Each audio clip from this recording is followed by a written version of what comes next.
ಸಿದ್ಧರಾಗುವ ಹಾಗೆ ಎಲ್ಲರೂ ಎದ್ದು ನಿಂತುಕೊಂಡು ದೇವರು ನಮ್ಮ ಮಧ್ಯದಲ್ಲಿ ಇದ್ದಾನೆ ಎಂಬ ನಂಬಿಕೆ ನಿರೀಕ್ಷೆಯಿಂದ ಸಿದ್ಧತೆಯ ರಾಗ ಯೇಸು ಕ್ರಿಸ್ತನೇ ಆರಾಧಿಸುವೆ. ಅದನ್ನು ಭಕ್ತಿಪೂರ್ವಕವಾಗಿ ನಂಬಿಕೆಯಿಂದ ಹಾಡೋಣ.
ನಾವು ನಿರೀಕ್ಷಿಸುವ ವಿಷಯವಾಗಿ ಭರವಸೆದಿಂದಿರುವುದು, ಕಣ್ಣಿಗೆ ಕಾಣದವುಗಳನ್ನು ನಿಜವೆಂದು ತಿಳುಕೊಳ್ಳುವುದು ಆಗಿದೆ.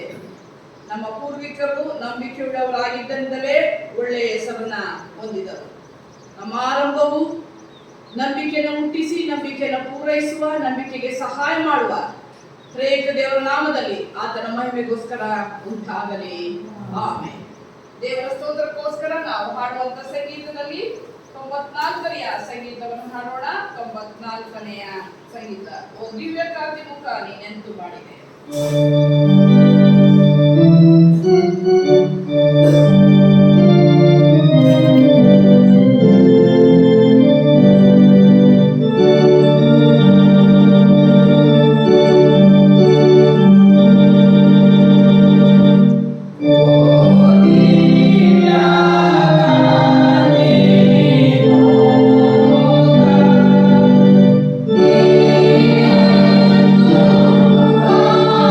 Yeah.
ಅನುಸರಿಸೋಣ. ಆರಾಧಕರ ಪುಸ್ತಕ 124ನೇ ಪುಟ 2ನೇ ವಿಧಾನ. ಕರ್ತನು ತನ್ನ ಪರಿಶುದ್ಧ ಮಂದಿರದಲ್ಲಿದ್ದಾನೆ, ಭೂಲೋಕವೆಲ್ಲ ಆತನ ಮುಂದೆ ಮೌನವಾಗಿರಲಿ.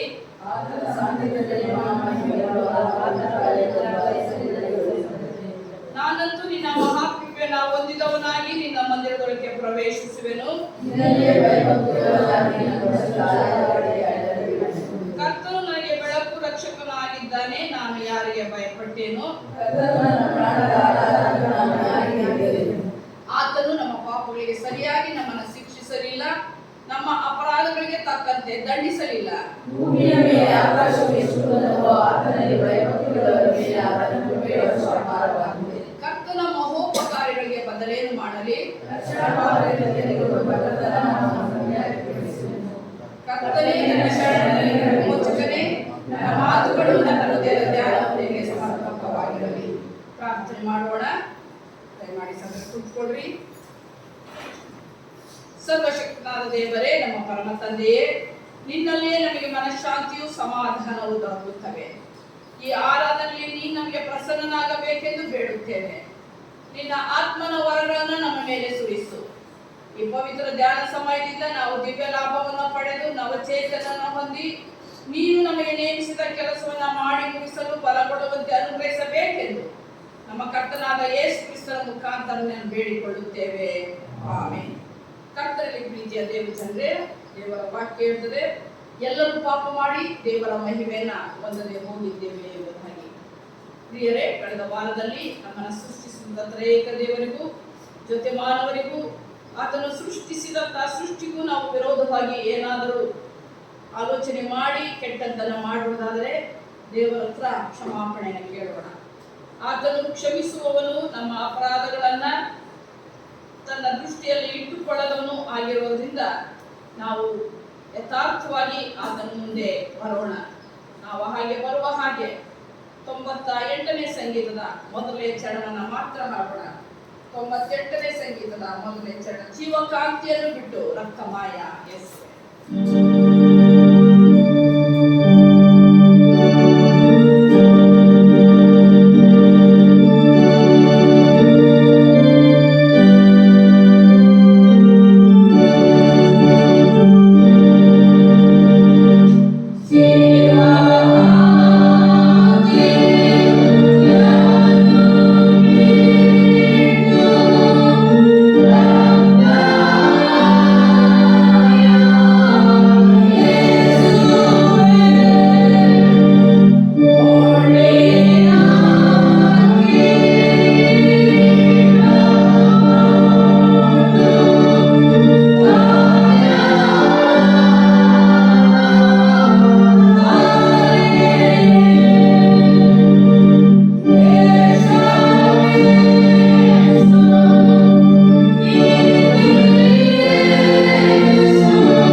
ನಮ್ಮ ಪಾಪಗಳು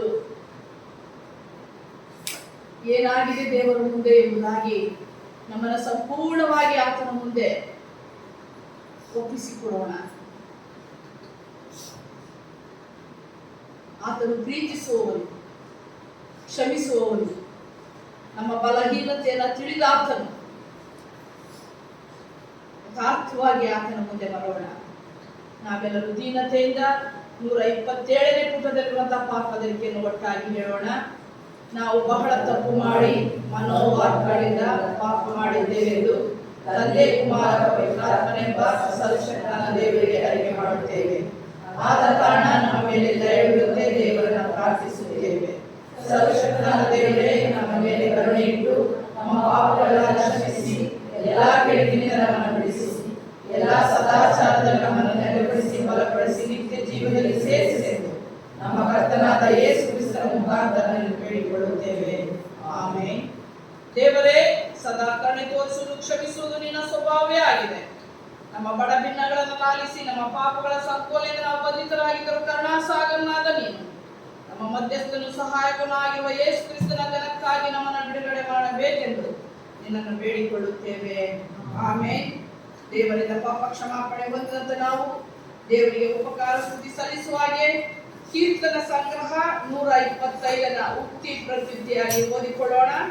ಕೀರ್ತನ ಸಂಗ್ರಹ 125.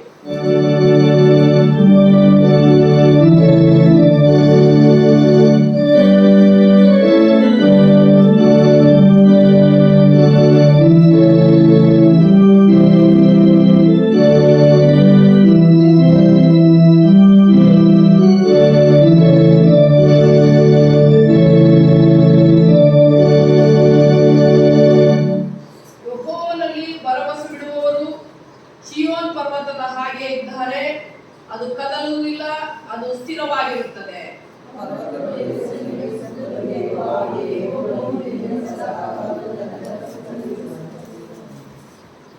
ದುಷ್ಟರ ದಂಡಾಧಿಕಾರವು ನೀತಿವಂತರ ಸ್ವಾಸ್ಥ್ಯದಲ್ಲಿ ಉಳಿಯುವುದೇ ಇಲ್ಲ. ಉಳಿದರೆ ನೀತಿವಂತರು ಅಕ್ರಮಕ್ಕೆ ಕೈ ಎಚ್ಚಾರು.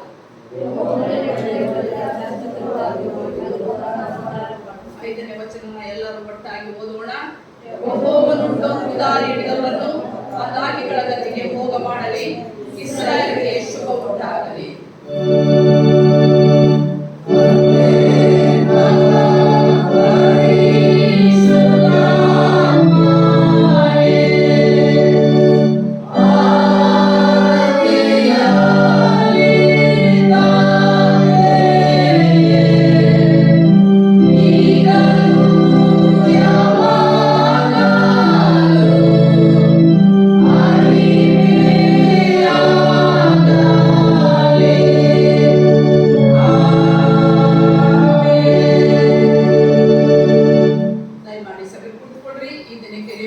ಮೊದಲೇ ವೇದವನ್ನು ಕೇಳೋಣ.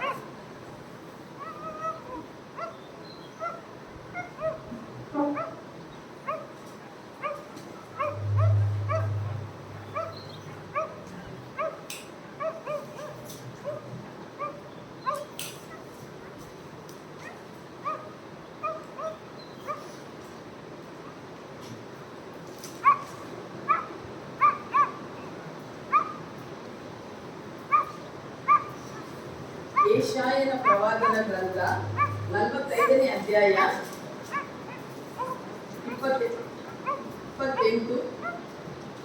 28ನೇ ವಚನ, 44ನೇ ಅಧ್ಯಾಯ 28ನೇ ವಚನ. ಕೊಡುವವನಾಗಿದ್ದಾನೆ ಮತ್ತು ಕೊರೇಶನ ವಿಷಯವಾಗಿ ಅವನು ನನ್ನ ಮುಂದೆ ಕಾಯುವವನು.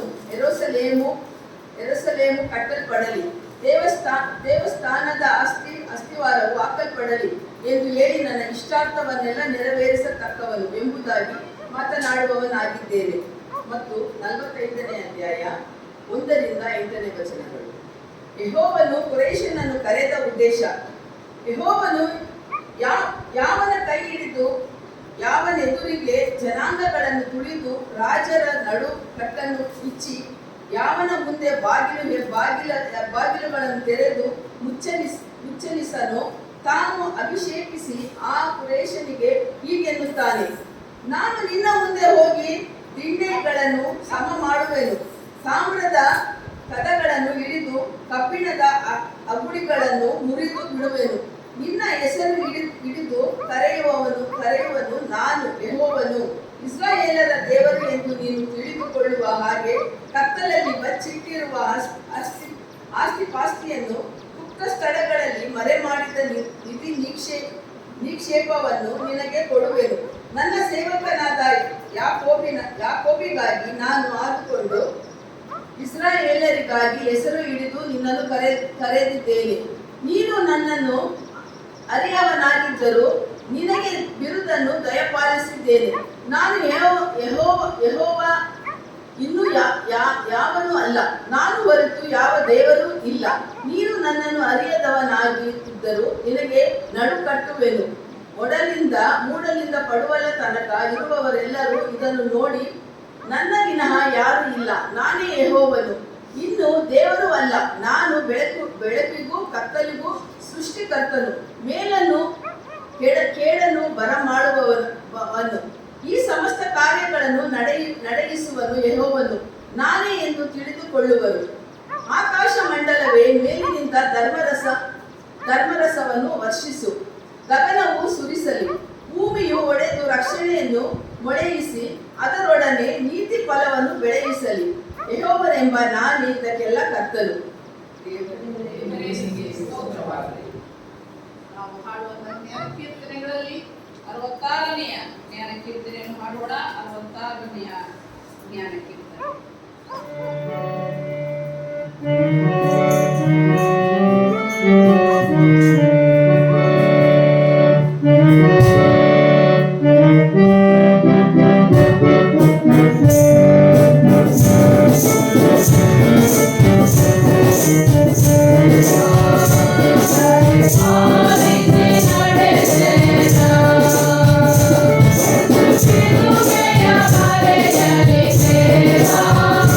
Hare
ಎರಡನೇ ಬೇರೆ ಭಾಗವನ್ನು ಕೇಳೋಣ.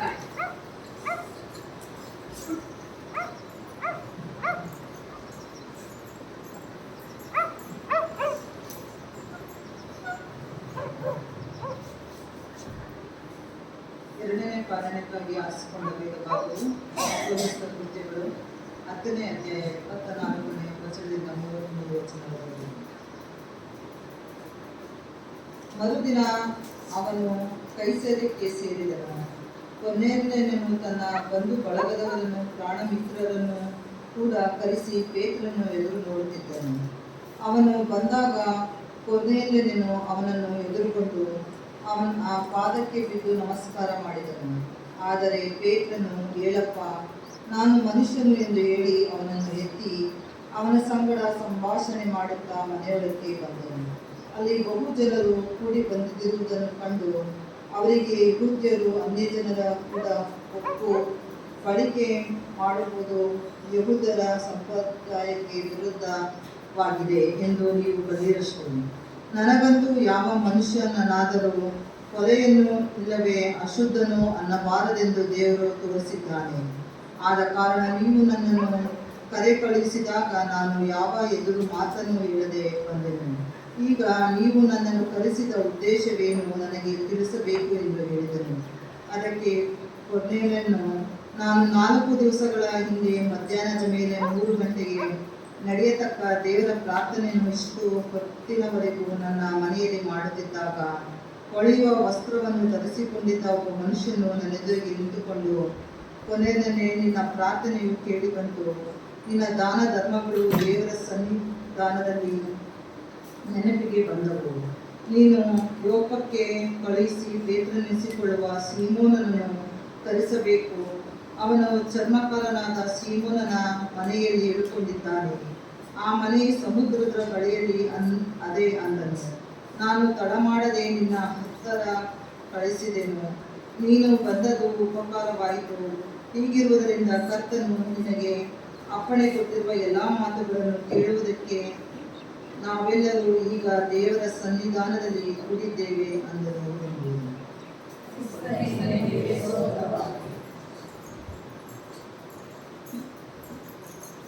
ಹಾಡುವಂತಹ ಸ್ತುತಿಗೀತೆಯಲ್ಲಿ 5ನೇ ಸ್ತುತಿಗೀತೆಯನ್ನು ಹಾಡೋಣ. 5ನೇ ಸ್ತುತಿಗೀತೆ, ಆಧಾರ ನೀವೇ ಕೈಯ ಆಧಾರ.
128ನೇ ಪುಟದಲ್ಲಿರುವಂತಹ ಅಪೊಸ್ತಲಿಕ ವಿಶ್ವಾಸ ಸೂತ್ರಗಳನ್ನು ಒಟ್ಟಾಗಿ ಹೇಳೋಣ. ಪರಲೋಕ ಮೂಲಕವಾಗಿ ಸೃಷ್ಟಿಸಿದ ಸರ್ವಶಕ್ತನಾಗಿರುವ ತಂದೆಯಾದ ದೇವರನ್ನು ನಂಬುತ್ತೇನೆ. ಆತನ ಏಕಕುಮಾರನಾಗಿರುವ ನಮ್ಮ ಪ್ರಭುವಾದ ಯೇಸು ಕ್ರಿಸ್ತನನ್ನು ನಂಬುತ್ತೇನೆ. ಈತನ ಪರಿಶುದ್ಧಾತ್ಮನಿಂದ ಕನ್ಯಾಮರಿಯರಿಂದ ಜನಿಸಲ್ಪಟ್ಟು ಆಕೆಯಲ್ಲಿ ಹುಟ್ಟಿ ಶರಣಿ ಶಿಲುಬೆಗೆ ಎಳೆಯಲ್ಪಟ್ಟು ಸತ್ತೂರಲ್ಪಟ್ಟು ಪಾತಾಳಕ್ಕೆ ಇಳಿದು ಮೂರನೇ ದಿವಸ ಎದ್ದು ಪರಲೋಕಕ್ಕೆ ಏರಿ ಹೋಗಿ ಸರ್ವಶಕ್ತನಾಗಿರುವ ತಂದೆಯಾದ ದೇವರನ್ನು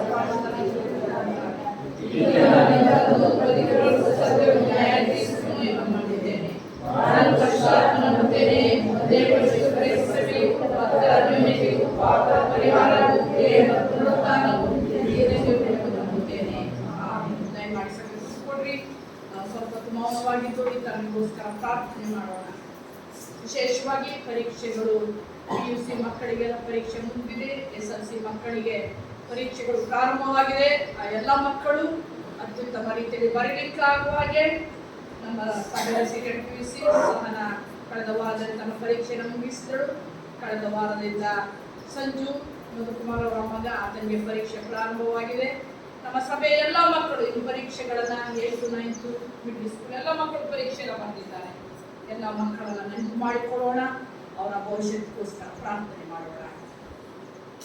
ಮಕ್ಕಳನ್ನ ಬಹುಮಾನವಾಗಿ ಕೊಟ್ಟಂತ ದೇವರೇ, ಮಕ್ಕಳಿಗೆ ಪರೀಕ್ಷೆ ಕಾಲಗಳು ನಡೀತಾ ಇದೆ ಸ್ವಾಮಿ.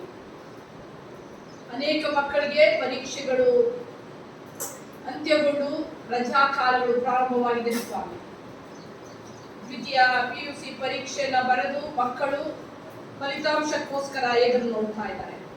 ಅದೇ ಸಮಯದಲ್ಲಿ SLC ಮಕ್ಕಳಿಗೆ ಪರೀಕ್ಷೆಗಳು ಪ್ರಾರಂಭವಾಗಿದೆ ಸಭೆ. ಸ್ವಾಮಿ, ನಮ್ಮ ಸಭೆಯ ಸಂಜು ತನ್ನ ಪರೀಕ್ಷೆಯನ್ನ ಕಳೆದ ವಾರದಿಂದ SLC ಪರೀಕ್ಷೆಯನ್ನ ಪ್ರಿಯ ಮಗನು ಬರೀತಾ ಇದ್ದಾನೆ ಸ್ವಾಮಿ. ಆತನ ಪರೀಕ್ಷೆಯ ಎಲ್ಲಾ ದಿನಗಳಲ್ಲಿ ಆತನಿಗೆ ಆರೋಗ್ಯ ಕೊಡಿ ಮತ್ತು ಜ್ಞಾಪಕ ಶಕ್ತಿ ಕೊಡಿ, ಬುದ್ಧಿವಂತಿಕೆ ತನ್ನ ಪರೀಕ್ಷೆಯನ್ನು ಬರೀಲಿಕ್ಕಾಗುವಾಗೆ ಆತನನ್ನು ನಡೆಸಿ ಸ್ವಾಮಿ. ಅದೇ ರೀತಿಯಲ್ಲಿ ಪರೀಕ್ಷೆ ಬರೀತಿರುವಂತಹ ಎಲ್ಲ ಮಕ್ಕಳನ್ನ ಆಶೀರ್ವಾದ ಮಾಡಿ ಸ್ವಾಮಿ. ತಂದೆಯಾದವರೇ, ನಮ್ಮ ಸಭೆಯ ಎಲ್ಲ ಪಬ್ಲಿಕ್ ಪರೀಕ್ಷೆಯನ್ನು ಬರೆದಂತ ಮಕ್ಕಳು, ಇತರ ಪರೀಕ್ಷೆಗಳನ್ನ ಬರೆದಂತ ಎಲ್ಲ ಮಕ್ಕಳು ಅತ್ಯುತ್ತಮ ರೀತಿಯಲ್ಲಿ ತೇರ್ಗಡೆ ಬಂದು ಸ್ವಾಮಿ ಅವರ ಭವಿಷ್ಯತ್ತು ತಂದೆ ತಾಯಿಗಳಿಗೆ ನಿರೀಕ್ಷೆ ಮಾಡುವುದಕ್ಕೆ ಹೆಚ್ಚಾಗಿ ಆ ಮಕ್ಕಳ ಫಲಿತಾಂಶಗಳು ಹೊರ ಬರ್ಲಿಕ್ಕೆ ಸಹಾಯ ಮಾಡು. ಮಕ್ಕಳಿಗೆ ಉತ್ತಮ ಫಲಿತಾಂಶ ಬೇಕು ಅನ್ನೋದು ಅವರ ಶ್ರಮೆಯೊಟ್ಟಿಗೆ ಅವರು ನಿನ್ನ ಮೇಲೆ ಆತುಕೊಳ್ಬೇಕು ಸ್ವಾಮಿ. ನಿನ್ನ ಮೇಲೆ ಭರವಸೆ ಇಡಬೇಕು ಸ್ವಾಮಿ. ನನ್ನನ್ನು ಆತುಕೊಂಡ್ರೆ ನೀವು ಬದುಕಿಕೊಳ್ತೀರಿ ಎಂಬುದಾಗಿ ಹೇಳಿದ ಹಾಗೆ ನಿನ್ನ ಬಳಿಗೆ ನಮ್ಮ ಮಕ್ಕಳನ್ನು ನಡೆಸಬೇಕು ಸ್ವಾಮಿ. ಯಾವಾಗ ನಮ್ಮ ಮಕ್ಕಳು ನಿನ್ನ ಬಳಿಗೆ ಬರ್ತಾರೋ ಅವರಿಗೆ ಉತ್ತಮ ಭವಿಷ್ಯತ್ತನ್ನು ನೀವು ಕೊಡ್ತಿ ಸ್ವಾಮಿ. ನಮ್ಮ ಸಭೆಯಲ್ಲಿ ಪರೀಕ್ಷೆ ಬರೀತಿರುವಂತ ಎಲ್ಲ ಮಕ್ಕಳನ್ನ, ಬರೆದಂತ ಎಲ್ಲ ಮಕ್ಕಳನ್ನ, ಬರೀಲಿಕ್ಕೆ ಸಿದ್ಧವಾಗ್ತಿರುವಂತ ಮಕ್ಕಳನ್ನ ಎಲ್ಲರನ್ನ ಆಶೀರ್ವಾದ ಮಾಡು. ಈ ಸಮಯದಲ್ಲಿ ತಲೆಬಾಗಿರುವಂತ ಪ್ರತಿಯೊಂದು ಮಕ್ಕಳನ್ನ ನೀನು ಆಶೀರ್ವಾದ ಮಾಡು. ಕಾರಣಾಂತರದಿಂದ ಬಾರದಿರುವ ಮಕ್ಕಳನ್ನು ನೀನು ನಡೆಸು. ಜೆಸಿಕಾಗೋಸ್ಕರ ಬೇಡ್ತೇವೆ. ಪ್ರಿಯ ಮಗುಗೂ ಸಹ ಬೇಕಾದ ಹೆಚ್ಚಿನ ಆರೋಗ್ಯವನ್ನ ನೀನು ಅನುಗ್ರಹಿಸಿಕೊಟ್ಟು ನಡೆಸು ಎಂಬುದಾಗಿ ಬೇಡ್ತೇವೆ. ಈಗಲೂ ನಿನ್ನ ಪವಿತ್ರ ಹಸ್ತಕ್ಕೆ ಒಪ್ಪಿಸ್ತೇವೆ. ಯೇಸುಗೋಸ್ಕರ ನಮ್ಮ ಪ್ರಾರ್ಥನೆಯನ್ನು ಕೇಳಿದ್ದಕ್ಕೋಸ್ಕರ ತಂದೆಯೇ, ಆಮೆನ್. ನಮ್ಮ ಆಧ್ಯಾತ್ಮಿಕ ಅಭಿವೃದ್ಧಿಗೋಸ್ಕರ ಪ್ರಾರ್ಥನೆ ಮಾಡೋಣ. ತಂದೆಯಾದ ದೇವರೇ, ನೀನು ಕೊಟ್ಟಂತ ಈ ಜೀವನಕ್ಕೋಸ್ಕರ ಸ್ತೋತ್ರ. ಈ ಜೀವನದಲ್ಲಿ ಸ್ವಾಮಿ, ಈ ಲೋಕದಲ್ಲಿ ನಾವು ಜೀವನ ಮಾಡುವಾಗ ಲೌಕಿಕ ಜೀವನದಲ್ಲಿ ನಾವಿದ್ದೇವೆ. ಅದೇ ಸಮಯದಲ್ಲಿ ನೀನು ಹೇಳಿದ್ದಿ, ನೀವು ಲೋಕದಲ್ಲಿದ್ದರೂ ಲೋಕದವರಲ್ಲ ಎಂಬುದಾಗಿ. ಹೌದು ಸ್ವಾಮಿ, ಲೋಕದಲ್ಲಿದ್ದರೂ ಲೋಕದವರಾಗಿ ನಡ್ಕೊಳ್ಳದೆ ನಿನ್ನವರಾಗಿ ನಡ್ಕೊಳ್ಳುವ ಹಾಗೆ ನಮಗೆ ಕರೆ ನೀಡಿದ್ದಿ ಸ್ವಾಮಿ. ಕ್ರೈಸ್ತ ಸಮುದಾಯ ಆದ್ದರಿಂದ ನೀನು ಹೇಳಿದ್ದಿ, ನೀವು ಭೂಮಿಗೆ ಉಪ್ಪು ಮತ್ತು ಲೋಕಕ್ಕೆ ಬೆಳಕು. ಉಪ್ಪು ಸಪ್ಪಗಾದರೆ ಅದಕ್ಕೆ ಇನ್ಯಾತರಿಂದ ರುಚಿ ಬಂದಿತ್ತು. ಆದ್ದರಿಂದ ಕ್ರೈಸ್ತರಾದ ನೀವು, ದೇವರ ಮಕ್ಕಳು ಎನಿಸಿಕೊಂಡಂತ ನೀವು ಸಪ್ಪಗಾದರೆ ಮತ್ತೊಬ್ಬರಿಗೆ ರುಚಿ ಕೊಡುವುದಕ್ಕೆ ನಿಮ್ಮಿಂದ ಹೇಗೆ ಸಾಧ್ಯ ಎಂಬುದಾಗಿ ನಿನ್ನ ವಾಕ್ಯದ ಮೂಲಕ ನನ್ನನ್ನು ಎಚ್ಚರಿಸಿದೆ ಸ್ವಾಮಿ. ತಲೆಬಾಗಿರುವಂತ ನಾವೆಲ್ಲರೂ ನಾವು ಲೋಕಕ್ಕೆ ಬೆಳಕಾಗಿದ್ದೇವಾ, ದೇವರು ನೆನೆಸುವಂತ ರೀತಿಯಲ್ಲಿ, ಅಪೇಕ್ಷೆ ಮಾಡುವಂತ ರೀತಿಯಲ್ಲಿ ರುಚಿಯಾಗಿದ್ದೇವಾ ಎಂಬುದಾಗಿ ಪರೀಕ್ಷೆ ಮಾಡಿಕೊಂಡವರಾಗಿ ನಮ್ಮ ಮುಂದಿನ ಜೀವಮಾನ ದಿನಗಳಲ್ಲಿ ನೀನು ಎಷ್ಟು ದಿನವನ್ನ ಕೊಡ್ತೀಯೋ, ಎಷ್ಟು ವಾರವನ್ನ ಕೊಡ್ತೀಯೋ, ಎಷ್ಟು ತಿಂಗಳನ್ನ ಕೊಡ್ತೀಯೋ, ಎಷ್ಟು ವರ್ಷಗಳನ್ನ ಕೊಡ್ತೀಯೋ ನಿಗದಿ ಮಾಡಿದೆಯೋ ನಮಗೆ ಗೊತ್ತಿಲ್ಲದ ಕಾರಣ ನಾವು ನಮಗೆ ಒಳಪಟ್ಟಂತ ಈ ಜೀವನ ಕಾಲದಲ್ಲಿ ನೀನು ಅಪೇಕ್ಷೆ ಮಾಡುವಂತ ಜೀವನವನ್ನು ಮಾಡ್ಲಿಕ್ಕೆ ಆಗುವುದಿಲ್ಲ. ಬಂದಂತ ಎಲ್ಲ ಮಕ್ಕಳನ್ನ ಕಾರಣಾಂತರದಿಂದ ಯಾಕೆ ಬರ್ಲಿಲ್ವೋ ಅವರನ್ನ ತಕ್ಕ ಸಮಯದಲ್ಲಿ ಬರಗೊಳಿಸು. ಬರುವ ಸಿದ್ಧತೆಯಲ್ಲಿರುವವರನ್ನ ತಕ್ಕ ಸಮಯದಲ್ಲಿ ಬರಗೊಳಿಸು. ಬರುವಂತವರು ಸ್ವಾಮಿ ಸಮಯಕ್ಕೆ ಸರಿಯಾಗಿ ಬರುವ ಹಾಗೆ ಪ್ರೇರೇಪಿಸಿ ನಡೆಸು. ಯೇಸುಗೋಸ್ಕರ ಪ್ರಾರ್ಥನೆ ಕೇಳಿದಕ್ಕೋಸ್ಕರ ಸ್ತೋತ್ರ ತಂದೆಯೇ, ಆಮೆನ್. ಸಭಾ ಪ್ರಕಟಣೆಯನ್ನು ಕೇಳೋಣ.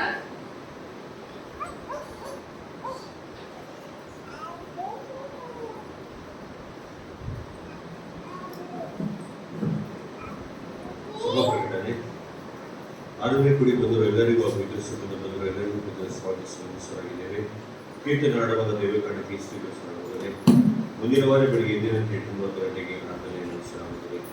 ಕಳೆದ ವಾರ ತಮ್ಮ ಜನ್ಮದಿನ ಹಾಗೂ ಮದುವೆ ಅವಶ್ಯಕತೆ ಎಲ್ಲರಿಗೂ ಸಭೆ ಬರುವ ವಿಷಯವನ್ನು ಕೋರುತ್ತೇವೆ.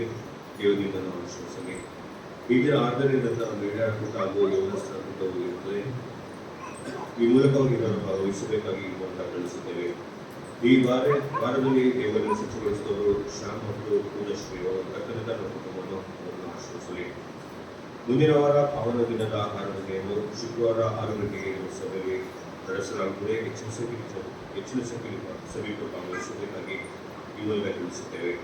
ಕಳೆದ ವಾರ ಕಾಣಿಕೆ ಒಟ್ಟು ವಿವರ: ಚೀಲದಿಂದ ಕಾಣಿಕೆ 1310 ಮತ್ತು ಕವರ್ನಿಂದ ಕಾಣಿಕೆ 3810 ಮತ್ತು ಶುಕ್ರವಾರ ದಿನದ ಕಾಣಿಕೆ 400, ಒಟ್ಟು 4510, ಒಟ್ಟು 4510. ಕಾಣಿಕೆಯನ್ನು ನಾವು ಕೂಡಿಸುವಾಗೆ 73ನೇ ಧ್ಯಾನ ಕೀರ್ತನೆಯನ್ನು ಹಾಡೋಣ. 73ನೇ ಧ್ಯಾನ ಶಿಲುಬೆ ವಾರ್ತೆ ನಲವಿಲ್ಲದೆ ಹಿಡಿಯಲಾರಿಸಿದ್ದಾರೆ.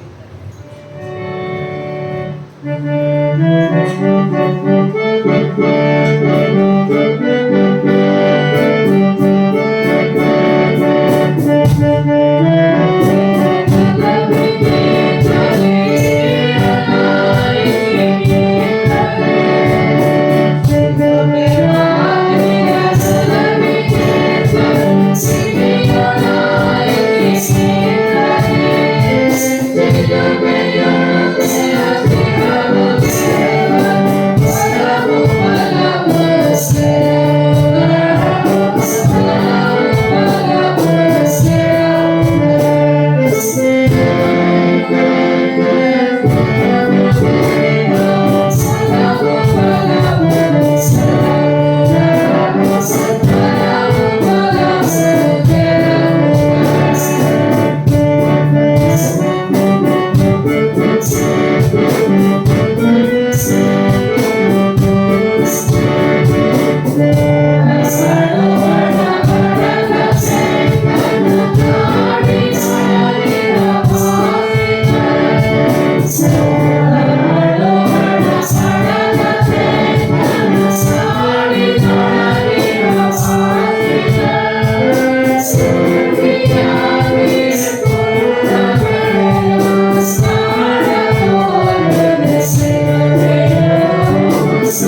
ಪ್ರಾರ್ಥನೆ ಮಾಡೋಣ ನಮ್ಮ ಕಾಣಿಕೆಯ ದೇವರಿಗೆ.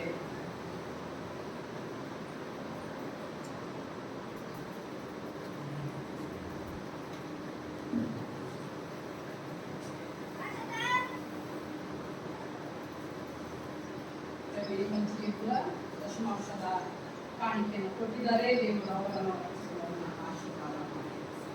ಪ್ರಾರ್ಥನೆ ಮಾಡೋಣ. ಕೃಪೆಗಳ ದೇವರೇ, ನೀನು ಕೊಟ್ಟದ್ದರಲ್ಲಿಯೇ ನಿನಗೆ ಕೊಟ್ಟಿದ್ದೇವೆ ಸ್ವಾಮಿ. ನಮ್ಮದು ಎಂಬುದಾಗಿ ಹೇಳಿಕೊಳ್ಳುವಂಥದ್ದು ಯಾವುದೂ ಇಲ್ಲ. ಈ ಪ್ರಾಣ, ದೇಹ, ಆತ್ಮ ಎಲ್ಲವೂ ನಿನ್ನ ಪವಿತ್ರವಾದಂಥ ದಾನ. ನಮ್ಮನ್ನ ಜೀವಿತದ ಸಂಖ್ಯೆ ಉಳಿಸಿ ನಿನ್ನ ಪರಿಶುದ್ಧ ಮಂದಿರಕ್ಕೆ ನಿನ್ನನ್ನು ಆರಾಧಿಸುವುದಕ್ಕೆ ಕರೆದುಕೊಂಡು ಬಂದಿದ್ದಿ ಸ್ತೋತ್ರ.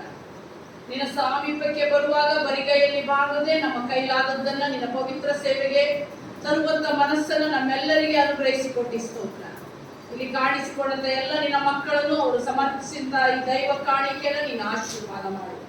ಇದನ್ನ ಪಾವನ ಮಾಡು. ನಿನ್ನ ಪವಿತ್ರ ಸೇವೆಯಲ್ಲಿ ಸದ್ವಿನಿಯೋಗ ಮಾಡು. ಪ್ರತಿಯೊಬ್ಬರು ಅವರು ಆಲೋಚನೆ ಮಾಡಿಕೊಂಡ ಪ್ರಕಾರ ಕೊಡುವ ಹಾಗೆ ನಿನ್ನ ಮನಸ್ಸನ್ನ ಕೊಟ್ಟಿ ಸ್ತೋತ್ರ. ಪ್ರತಿಯೊಬ್ಬರು ನಿನ್ನ ಆಲಯವನ್ನು ಬಿಟ್ಟು ಹೋಗುವಾಗ ಯಾವ ಮನಸ್ಸಿನಿಂದ ಬಂದಿದ್ದಾರೋ ನಿನಗೆ ಗೊತ್ತದೆ.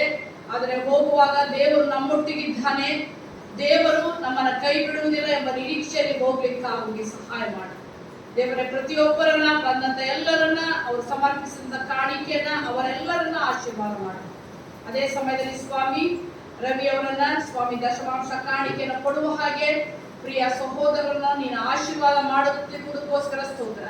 ಅವರು ಸಮರ್ಪಿಸಿದ ಈ ಕಾಣಿಕೆಯನ್ನು ನೀನು ಪಾವನ ಮಾಡು. ನಿನ್ನ ಪವಿತ್ರ ಸೇವೆಯಲ್ಲಿ ಸದ್ವಿನಿಯೋಗ ಮಾಡು. ರವಿ ಅವರು ಮಾಡುವಂತಹ ಎಲ್ಲ ಅವರ ವ್ಯವಸಾಯದ ಕೆಲಸ ಕಾರ್ಯಗಳಲ್ಲಿ ಆಶೀರ್ವಾದ ಮಾಡು ಸ್ವಾಮಿ. ಅವರ ಎಲ್ಲ ಬೆಳೆಗಳಲ್ಲಿ ಯಾವುದೇ ರೀತಿಯ ಸ್ವಾಮಿ ನಾಶಕರವಾದ ಹುಳುಗಳು ಬರದ ಹಾಗೆ ಆ ಬೆಳೆಗಳೆಲ್ಲರನ್ನ ಆಶೀರ್ವಾದ ಮಾಡಿ ಅವರು ಪಡುವಂತ ಶ್ರಮಕ್ಕೆ ಒಳ್ಳೆಯ ಬೆಲೆ ಸಿಕ್ಕಿ ಅವರ ಎಲ್ಲಾ ಬೆಳೆಗಳು ಆಶೀರ್ವಾದ ಬೆಳೆಗಳಾಗಲಿಕ್ಕಾಗುವಾಗೆ ನೀವು ನಡೆಸು ಸ್ವಾಮಿ. ಅವರ ಬೆಳೆ ಹಾಗೆ ನಮ್ಮನ್ನು ನಡೆಸು. ಈಗಲೂ ನಮ್ಮ ಜೊತೆಯಲ್ಲಿ ತಿಳಿಸುವಂತ ನಿನ್ನ ಆಳನ್ನು ನಿನ್ನ ಪರಿಶುದ್ಧ ಜ್ಞಾನದಿಂದ, ವಾಕ್ಯದಿಂದ, ಆತ್ಮನಿಂದ ತುಂಬಿಸು. ನಾವು ಹೇಳುವಂತವರು ಕೇಳುವಂತವರು ಆಗಿರದೆ ನಡ್ಕೊಳ್ಳುವವರು ಆಗ್ಲಿಕ್ಕಾಗುವಾಗೆ ನಮ್ಮನ್ನು ನಡೆಸು. ಯೇಸುಗೋಸ್ಕರ ಪ್ರಾರ್ಥನೆ ಕೇಳಿದ್ದಕ್ಕೋಸ್ಕರ ಸ್ತೋತ್ರ ತಂದೆಯೇ. ಆಮೆನ್. ಕರ್ತನ ಪರಿಶುದ್ಧ ನಾಮದಲ್ಲಿ ಎಲ್ಲರಿಗೂ ಈ ಮುಂಜಾನೆಯ ಶುಭವನ್ನು.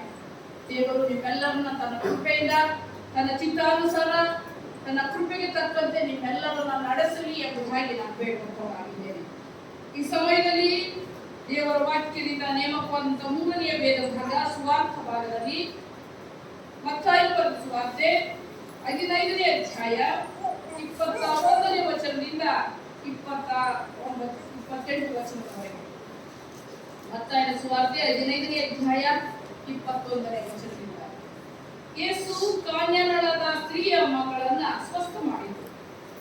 ಯೇಸು ಅಲ್ಲಿಂದ ಹೊರಟು ತೀರ್, ಸಿದೋನ್ ಪಟ್ಟಣಗಳ ಪ್ರಾಂತ್ಯಗಳಿಗೆ ಹೋದರು. ಆ ಸೀಮೆಯಿಂದ ಕಾನ್ಯನವರೊಬ್ಬಳು ಹೊರಟು ಬಂದು, ಸ್ವಾಮಿ, ದಾವೀದನ ಕುಮಾರನೇ, ನನ್ನನ್ನು ಕರುಣಿಸು, ನನ್ನ ಮಗಳಿಗೆ ದೆವ್ವದ ಕಾಟ ಬಹಳವಾಗಿದೆ ಎಂದು ಕೂಗಿಕೊಂಡಳು. ಆದರೆ ಆತನು ಆಕೆಗೆ ಏನೂ ಉತ್ತರ ಕೊಡಲಿಲ್ಲ.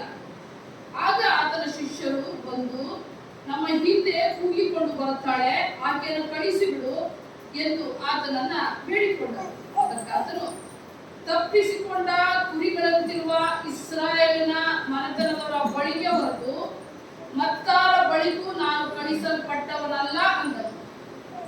ಆಗ ಆಕೆ ಬಂದು ಆತನಿಗೆ ಅಡ್ಡ ಬಿದ್ದು, ಸ್ವಾಮಿ, ನನಗೆ ಅನುಗ್ರಹ ಮಾಡಬೇಕು ಅಂದನು. ಅದಕ್ಕಾತನು, ಮಕ್ಕಳು ತಿನ್ನುವ ರೊಟ್ಟಿಯನ್ನ ತಕ್ಕೊಂಡು ನಾಯಿ ಮರಿಗಳಿಗೆ ಹಾಕುವುದು ಸರಿಯಲ್ಲ ಎಂದು ಉತ್ತರ ಕೊಡಲು ಆಕೆ, ಸ್ವಾಮಿ, ಆ ಮಾತು ನಿಜವೇ. ನಾಯಿ ಮರಿಗಳಂತೂ ತಮ್ಮ ಯಜಮಾನರ ಮೇಜಿನಿಂದ ಬೀಳುವ ರೊಟ್ಟಿಯ ತುಂಡುಗಳನ್ನು ತಿಂತವಲ್ಲ ಅಂದಳು. ಆಗ ಯೇಸು ಆಕೆಗೆ, ಅಮ್ಮ, ನಿನ್ನ ನಂಬಿಕೆ ಬಹಳ, ನಿನ್ನ ಮನಸ್ಸಿನಂತೆ ಆಗಲಿ ಎಂದು ಉತ್ತರ ಕೊಟ್ಟನು. ಅದೇ ಗಳಿಗೆಯಲ್ಲಿ ಆಕೆಯ ಮಗಳು ಸ್ವಸ್ಥಳಾದಳು ಎಂಬುದು. ಕರ್ತನಲ್ಲಿ ಪ್ರೀತಿಯ ದೇವಜನರೇ,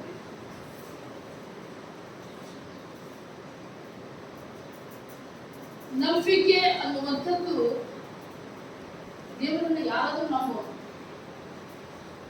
ಯೇಸು ಸ್ವಾಮಿ ನಮ್ಮ ಮಾತ್ರ ಅಂತ ಯಾರು ಹೇಳಕ್ಕೆ ಆಗಲ್ಲ, ಯಾರು ಹೇಳಕ್ಕಾಗಲ್ಲ.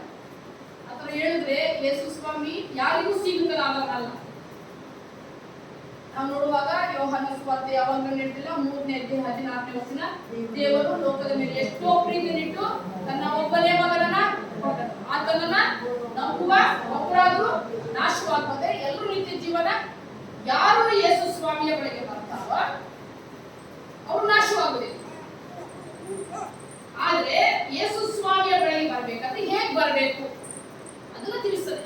ನಾವೆಲ್ಲರೂ ಇವತ್ತು ಎಲ್ಲಿಗೆ ಬಂದಿದ್ದೀವಿ? ದೇವಾಲಯಕ್ಕೆ ಬಂದಿದ್ದೀವಿ, ದೇವರ ಹತ್ರ ಬಂದಿದ್ದೀವಿ. ಆ ನಂಬಿಕೆ ಇದೆಯಲ್ಲ, ನಾವೆಲ್ಲರೂ ದೇವರ ಹತ್ರ ಬಂದಿದ್ದೀವಿ, ದೇವರನ್ನು ಆರಾಧಿಸೋದಕ್ಕೆ ಬಂದಿದ್ದೀವಿ, ದೇವರ ಬಳಿಗೆ ಬಂದಿದ್ದೇವೆ ನಿಜ, ದೇವರನ್ನು ಆರಾಧಿಸ್ತಾ ಇದ್ದೇವೆ ನಿಜ. ಆದ್ರೆ ಯಾವ ರೀತಿಯಲ್ಲಿ ಬಂದಿದ್ದೇವೆ ಅದು ಮುಖ್ಯವಾದದ್ದು. ಯಾವ ರೀತಿಯಲ್ಲಿ ಬಂದಿದ್ದೇವೆ? ಸಾಂಪ್ರದಾಯಿಕವಾಗಿ ಕ್ರೈಸ್ತರಿಗೆ ಭಾನುವಾರ ಆರಾಧನೆ ಮಾಡಬೇಕು. ಆರಾಧನೆಗೆ ಬರಲಿಲ್ಲ ಅಂದ್ರೆ ಒಂದ್ ವೇಳೆ ಅಮ್ಮ ಕೇಳ್ಬೋದು, ಅದಕ್ಕೆ ಬಂದಿದ್ದೀರ.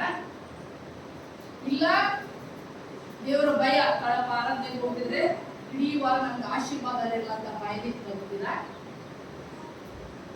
ಇಲ್ಲ ದೇವರ ಮೇಲೆ ನಂಬಿಕೆಯಿಂದ ಬಂದಿದ್ದೀರ.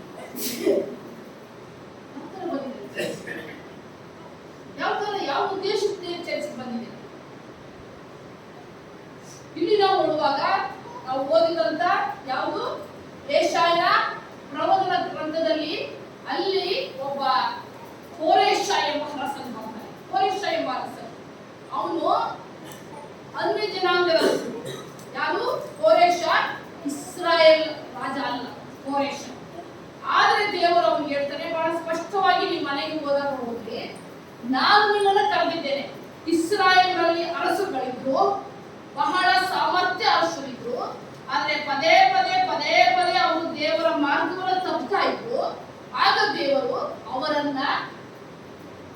ಜನರನ್ನ ಕಾಪಾಡುವುದಕ್ಕೆ ಬೇರೆ ಜನಾಂಗದ ಅರಸನ ನೇಮಿಸ್ತಾರೆ.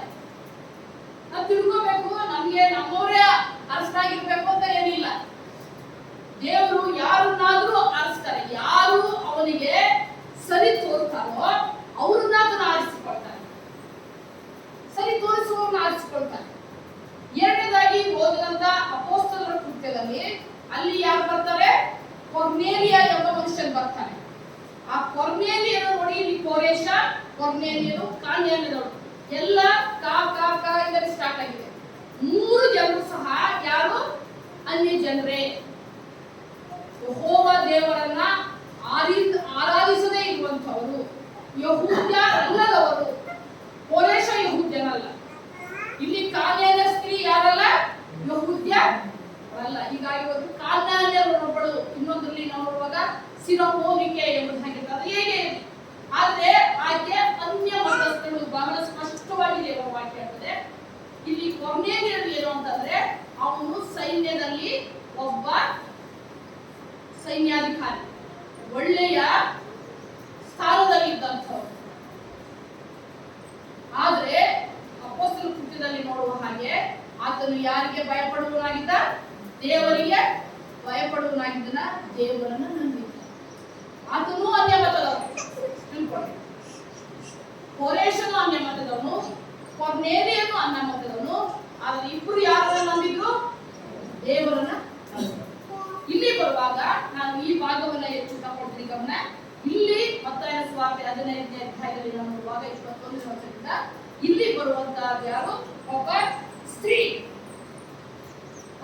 ಯೇಸು ಸ್ವಾಮಿ ನಾವು ನೋಡುವಾಗ ಕಾನಾನ್ಯರೊಬ್ಬಳು ಒಬ್ಬ ಸ್ತ್ರೀ, ಆಕೆ ಬರ್ತಾ ಇದ್ದಾಳೆ. ಯಾರ ಬಳಿಗೆ ಬರ್ತಾ ಇದ್ದಾಳೆ? ಯೇಸುವಿನ ಬಳಿಗೆ ಆಕೆ ಬರ್ತಾ ಇದ್ದಾಳೆ. ಯಾಕೆ ಬರ್ತಾ ಇದ್ದಾಳೆ? ಸಹಾಯಕ್ಕೋಸ್ಕರ ಬರ್ತಾ ಇದ್ದಾಳೆ. ಯೇಸುವಿನ ಹತ್ರ ಆಕೆ ಯಾಕೆ ಬರ್ತಾ ಇದ್ದಾಳೆ? ಸಹಾಯಕ್ಕೋಸ್ಕರ. ನಾವು ಯಾಕೆ ಚರ್ಚಿಗೆ ಬರ್ತೀವಿ? ಯಾಕೆ ಬರ್ತೀವಿ ಚರ್ಚಿಗೆ? ಒಳ್ಳೇದಾಗಿ ಅಲ್ವಾ? ಒಟ್ಲಿ ದೇವರ ಹತ್ರ ಬಂದ್ರೆ ಒಳ್ಳೇದಾಗ್ತದೆ. ಒಂದಲ್ಲ ಒಂದು ರೀತಿಯಲ್ಲಿ ಎಲ್ಲೋ ಒಂದು ಕಡೆ ನಮಗೆ ಏನ್ ಬೇಕು? ದೇವರ ಆಶೀರ್ವಾದ ಬೇಕು, ಸಹಾಯ ಬೇಕು. ಇಲ್ಲಿ ಆಕೆಗೆ ಸಹಾಯ ಬೇಕಾಗಿದೆ. ಆಕೆಗೆ ಸಹಾಯ ಬೇಕಾಗಿದೆ. ನೋಡ್ರಿ, ಆಕೆ ಯೇಸು ಬರ್ತಾನೆ ಅಲ್ಲಿಗೆ ಅಂತ ಗೊತ್ತಾಗಿದೆ. ಆಕೆ ನಂಬಿಕೆಯಿಂದ ಬರ್ತಾ ಇದ್ದಾರೆ. ಯೇಸುವಿನ ಬಳಿಗೆ ಆಕೆ ಸಹಾಯಕ್ಕೋಸ್ಕರ ಬರ್ತಾ ಇದ್ದಾರೆ. ಅದು ಎಂತ ಸಹಾಯ ನೋಡ್ರಿ. ಆಕೆ ಹೇಳ್ತಾರೆ, ಸ್ವಾಮಿ ದಾವೀದನ ಕುಮಾರನೇ, ಕರುಣಿಸು, ನನ್ನ ಮಗಳಿಗೆ ದೇವರ ಕಾಟ ಬಹಳವಾಗಿದೆ. ಯೋಚನೆ ಮಾಡಿ, ಆಕೆಯ ಮಗಳಿಗೆ ಏನಾಗಿದೆ? ದೇವರ ಕಾಟ ಅಷ್ಟಿಷ್ಟಲ್ಲ, ಬಹಳವಾಗಿ ದೇವರ ಕಾಟ ಆಕೆಯ ಮಗಳನ್ನ ಮಾಡ್ತಾರೆ. ಬೇರೆ ಬೇರೆ ಕಡೆ ಆಕೆ ಹೋಗಿರ್ಬೋದು. ಆಕೆ ಯಾಕಂದ್ರೆ ಕಾನ್ಯಾನವರಾದ್ರಿಂದ ಬೇರೆ ದೇವತೆಗಳನ್ನ ಆಕೆ ಪೂಜಿಸ್ತಾ ಇದ್ದರಿಂದ ಆಕೆ ಬೇರೆ ಎಲ್ಲ ಕಡೆ ಹೋಗಿ ಸಹಾಯ ಕೇಳಿ ದಾನ ಧರ್ಮಗಳನ್ನ ಮಾಡಿ ಪೂಜೆ ಪುರಸ್ಕಾರ ಮಾಡಿ ಎಲ್ಲ ಮಾಡಿರ್ಬೋದು. ಆದ್ರೂ ಏನಾಗಿಲ್ಲ, ದೇವರ ಕಾಟ ಕಡಿಮೆನೇ ಆಗಿಲ್ಲ, ಹೆಚ್ಚಾಗಿಲ್ಲ. ಆಗ ಆಕೆಗೆ ಯೇಸುವಿನ ವಿಷಯ ಆಕೆ ಕೇಳಿರ್ತಾಳೆ. ಆಕೆ ಯೇಸುವಿನ ಹತ್ರ ಬರುವಾಗ ಆಕೆ ಕೂಗಿಕೊಂಡು ಬರ್ತಾಳೆ. ಸುಮ್ಮನೆ ಬರಲ್ಲ. ದಾವೀದನ ಕುಮಾರನೇ, ಯೇಸುವಿನ ತಿಳ್ಕೊಂಡು ಯೇಸುವಿನ ಹತ್ರ ಬರ್ತಾಳೆ. ಯೇಸು ಹತ್ರ ಬರ್ಬೇಕಾದ್ರೆ ನಾನು ನಿಂತ ದೇವರನ್ನ ಯೇಸುವನ್ನ ಆರಾಧಿಸಲಿಕ್ಕೆ ಬಂದಿಲ್ಲ, ಯೇಸು ಸ್ವಾಮಿಯನ್ನು ತಿಳ್ಕೊಂಡಿಲ್ಲ. ಯೇಸು ಸ್ವಾಮಿಯನ್ನ ತಿಳ್ಕೊಂಡಿದ್ದಾಗ ಮಾತ್ರ ನಾವು ಯೇಸುವಿನ ಬಳಿಗೆ ಬಂದಾಗ ಏನನ್ನ ಕೇಳ್ಕೊಂಡ್ರೆ ಸಹಾಯ ಸಿಗ್ತದೆ. ನಾವು ಯೇಸು ಸ್ವಾಮಿಯನ್ನ ತಿಳ್ಕೊಳ್ಳದೆ ಹೋದ್ರೆ, ತಿಳ್ಕೊಳ್ದೇನೆ ಈಗ ನಾವು ಆಡುವಲ್ಲ, ಅದಕ್ಕೆ ನಾನು ಆಡ್ಸಿದ್ವಿ. ಇನ್ನೂ ಹೆಚ್ಚಾಗಿ ನೀನು ಬೇಕಯ್ಯ ಅಂತ ಆಡ್ತಿಲ್ಲ, ಬೇಕಯ್ಯ ಅಂತೀವಿ. ಯಾಕೆ ಬೇಕು ಯೇಸು? ಯೇಸು ಅಂದ್ರೆ ಏನ್ ತಿಳ್ಕೊಂಡಿದ್ದೀರಾ? ಯೇಸುವನ್ನ ನಿಮ್ಮ ಪರ್ಸನಲ್ ಆಗಿ ಏನ್ ತಿಳ್ಕೊಂಡಿದ್ದೀರಾ? ಈಗ ತಿಳ್ಕೊಂಡಿದ್ದು ಅವನು ಯಾರು? ದಾವೀದನ ಕುಮಾರನು. ಯೇಸು ಸ್ವಾಮಿ ಯಾವ ಕುಲದಿಂದ ಬಂದವನು? ಯಾವ ಕುಲದಿಂದ? ಕುಲದಿಂದ ಯೇಸು ಬಂದನು. ನಮ್ಗೆ ಸರಿ ಯೇಸು ಕುಲದಿಂದ ಬಂದನು. ಯೇಸುವಿನ ಬಗ್ಗೆ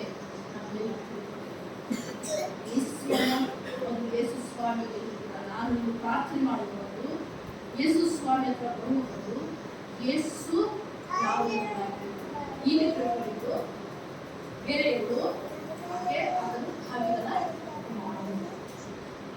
ಕುಮಾರನು ನೋಡಿ. ಹಾಗೆ ಸುಮ್ಮನೆ ತಿಳ್ಕೊಳ್ಳದೆ ಯೇಸುನ ಬಳಿಗೆ ತನ್ನ ಮಗಳಿಗೆ ಕಷ್ಟಕ್ಕೆ ಯಾಕೆ ಬರ್ತಾ ಇಲ್ಲ, ಯೇಸುವನ್ನ ತಿಳ್ಕೊಂಡಿದ್ದಾರೆ. ಆದ್ದರಿಂದ ಕೀರ್ತನೆಗಾರ ಹೇಳ್ತಾರೆ ದಾವೀದ, ಯೆಹೋವನು ಸರ್ವೋತ್ತಮನೆಂದು ಅನುಭವದಿಂದ ಸವಿಸುವವರೇ. ಆಕೆಗೆ ಅನುಭವ ಆಗ್ಲಿಲ್ಲ, ಯೇಸು ಸ್ವಾಮಿ ಯಾವ ಅಂತ ಅನುಭವ ಆಗ್ಲಿಲ್ಲ. ಆದ್ರೆ ಯೇಸು ಸ್ವಾಮಿಯ ಬಗ್ಗೆ ಏನ್ ಮಾಡಿದ್ದಾಳೆ ತಿಳ್ಕೊಂಡಿದ್ದಾರೆ. ನಾವು ದೇವರನ್ನ ನಾವು ಯಾರು, ನಾವು ಪ್ರಾರ್ಥನೆ ಮಾಡುವಂತ ದೇವರು, ನಾವು ಆರಾಧಿಸುವಂತ ದೇವರು ಯಾರು ಎಂಬುದಾಗಿ ಬರುತ್ತೇವೆ. ಯಾವಾಗ ತಿಳ್ಕೊಳ್ತೀವೋ ಆಗ ನಮ್ಮಲ್ಲಿ ಏನಾಗ್ತದೆ, ಭಯ ಭಕ್ತಿ ಬರ್ತದೆ. ಇಲ್ಲಿ ಆಕೆ ಮೊದಲು ಯೇಸು ನಾವು ಮೊದಲು ನಿಮ್ಗೆ ಏನೇ ಬೇಡಕ್ಕಿಂತ ಮುಂಚೆ, ಯೇಸುವಿನ ಬಳಿಗೆ ಬರೋದಕ್ಕಿಂತ ಮುಂಚೆ ನಿಮ್ಗೆ ಏನಿರ್ಬೇಕು, ಯೇಸುವನ್ನ ಸರಿಯಾಗಿ ತಿಳ್ಕೊಂಡು, ಯೇಸುವನ್ನ ತಿಳ್ಕೊಂಡು ಆಮೇಲೆ ನಿಮ್ಗೆ ಏನ್ ಬೇಕು ಅದಕ್ಕೆ ಅದನ್ನು ನೀವು ತಿಳ್ಕೊಂಡಿರ್ಬೇಕು. ನಿಮ್ಗೆ ಏನ್ ಬೇಕು ಅದು ನಿಮ್ಗೆ ಗೊತ್ತಿರ್ಬೇಕು. ದೇವರು ಮಾತಾಡ್ತದೆ, ಸುಮ್ಮನೆ ನೀವು ಕೇಳ್ಕೊಳ್ಬೇಡಿ. ಸುಮ್ಮನೆ ಅದು ಬೇಕು ಇದು ಬೇಕು ಅಂತ ನಮ್ಗೆ ನಿಖರವಾಗಿ ಏನ್ ಬೇಕು ದೇವರ ಹತ್ರ ಎಷ್ಟು ಹೇಳ್ತಾರೆ. ನಾನು ಹೇಳ್ದಲ್ಲ, ಮತ್ತಾಯ ಸುವಾರ್ತೆ 7:7 ವಚನ, ಬೇಡಿಕೊಳ್ಳಿ ನಿಮಗೆ ದೊರೆಯುವುದು, ಹುಡುಕಿರಿ ನಿಮಗೆ ಸಿಗುವುದು, ತಟ್ಟಿರಿ ನಿಮಗೆ ತೆರೆಯುವುದು ಅಂತ ಹೇಳ್ತಾರೆ. ಆದ್ರೆ ನಿಮ್ಗೆ ಏನ್ ಬೇಕು ಗೊತ್ತಿರ್ಬೇಕು.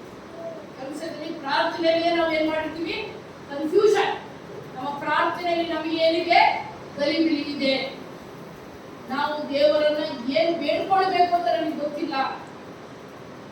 ಇಲ್ಲಿ ಆಕೆಗೆ ಯೇಸು ಯಾವ ಅಂತ ಗೊತ್ತಿತ್ತು, ತಾನು ಏನ್ ಬೇಡ್ಕೊಳ್ಬೇಕು ಅಂತ ಆಕೆಗೆ ಗೊತ್ತಿತ್ತು. ಆಕೆ ಹೇಳ್ತಾಳೆ, ನನ್ನ ಮಗಳಿಗೆ ಏನಾಗಿದೆ, ದೇವರ ಕಾಟ ಬಹಳವಾಗಿದೆ. ಆಗ ಆಕೆ ದೇವರ ಕಾಟ ಬಹಳವಾಗಿದೆ, ತನ್ನ ಅಗತ್ಯತೆಯನ್ನ ನನ್ನ ಅಗತ್ಯತೆಯನ್ನ ಯಾರು ಪೂರೈಸಲ್ಲ, ಯಾರಿದ್ದರೂ ಸಾಧ್ಯ ಇಲ್ಲ.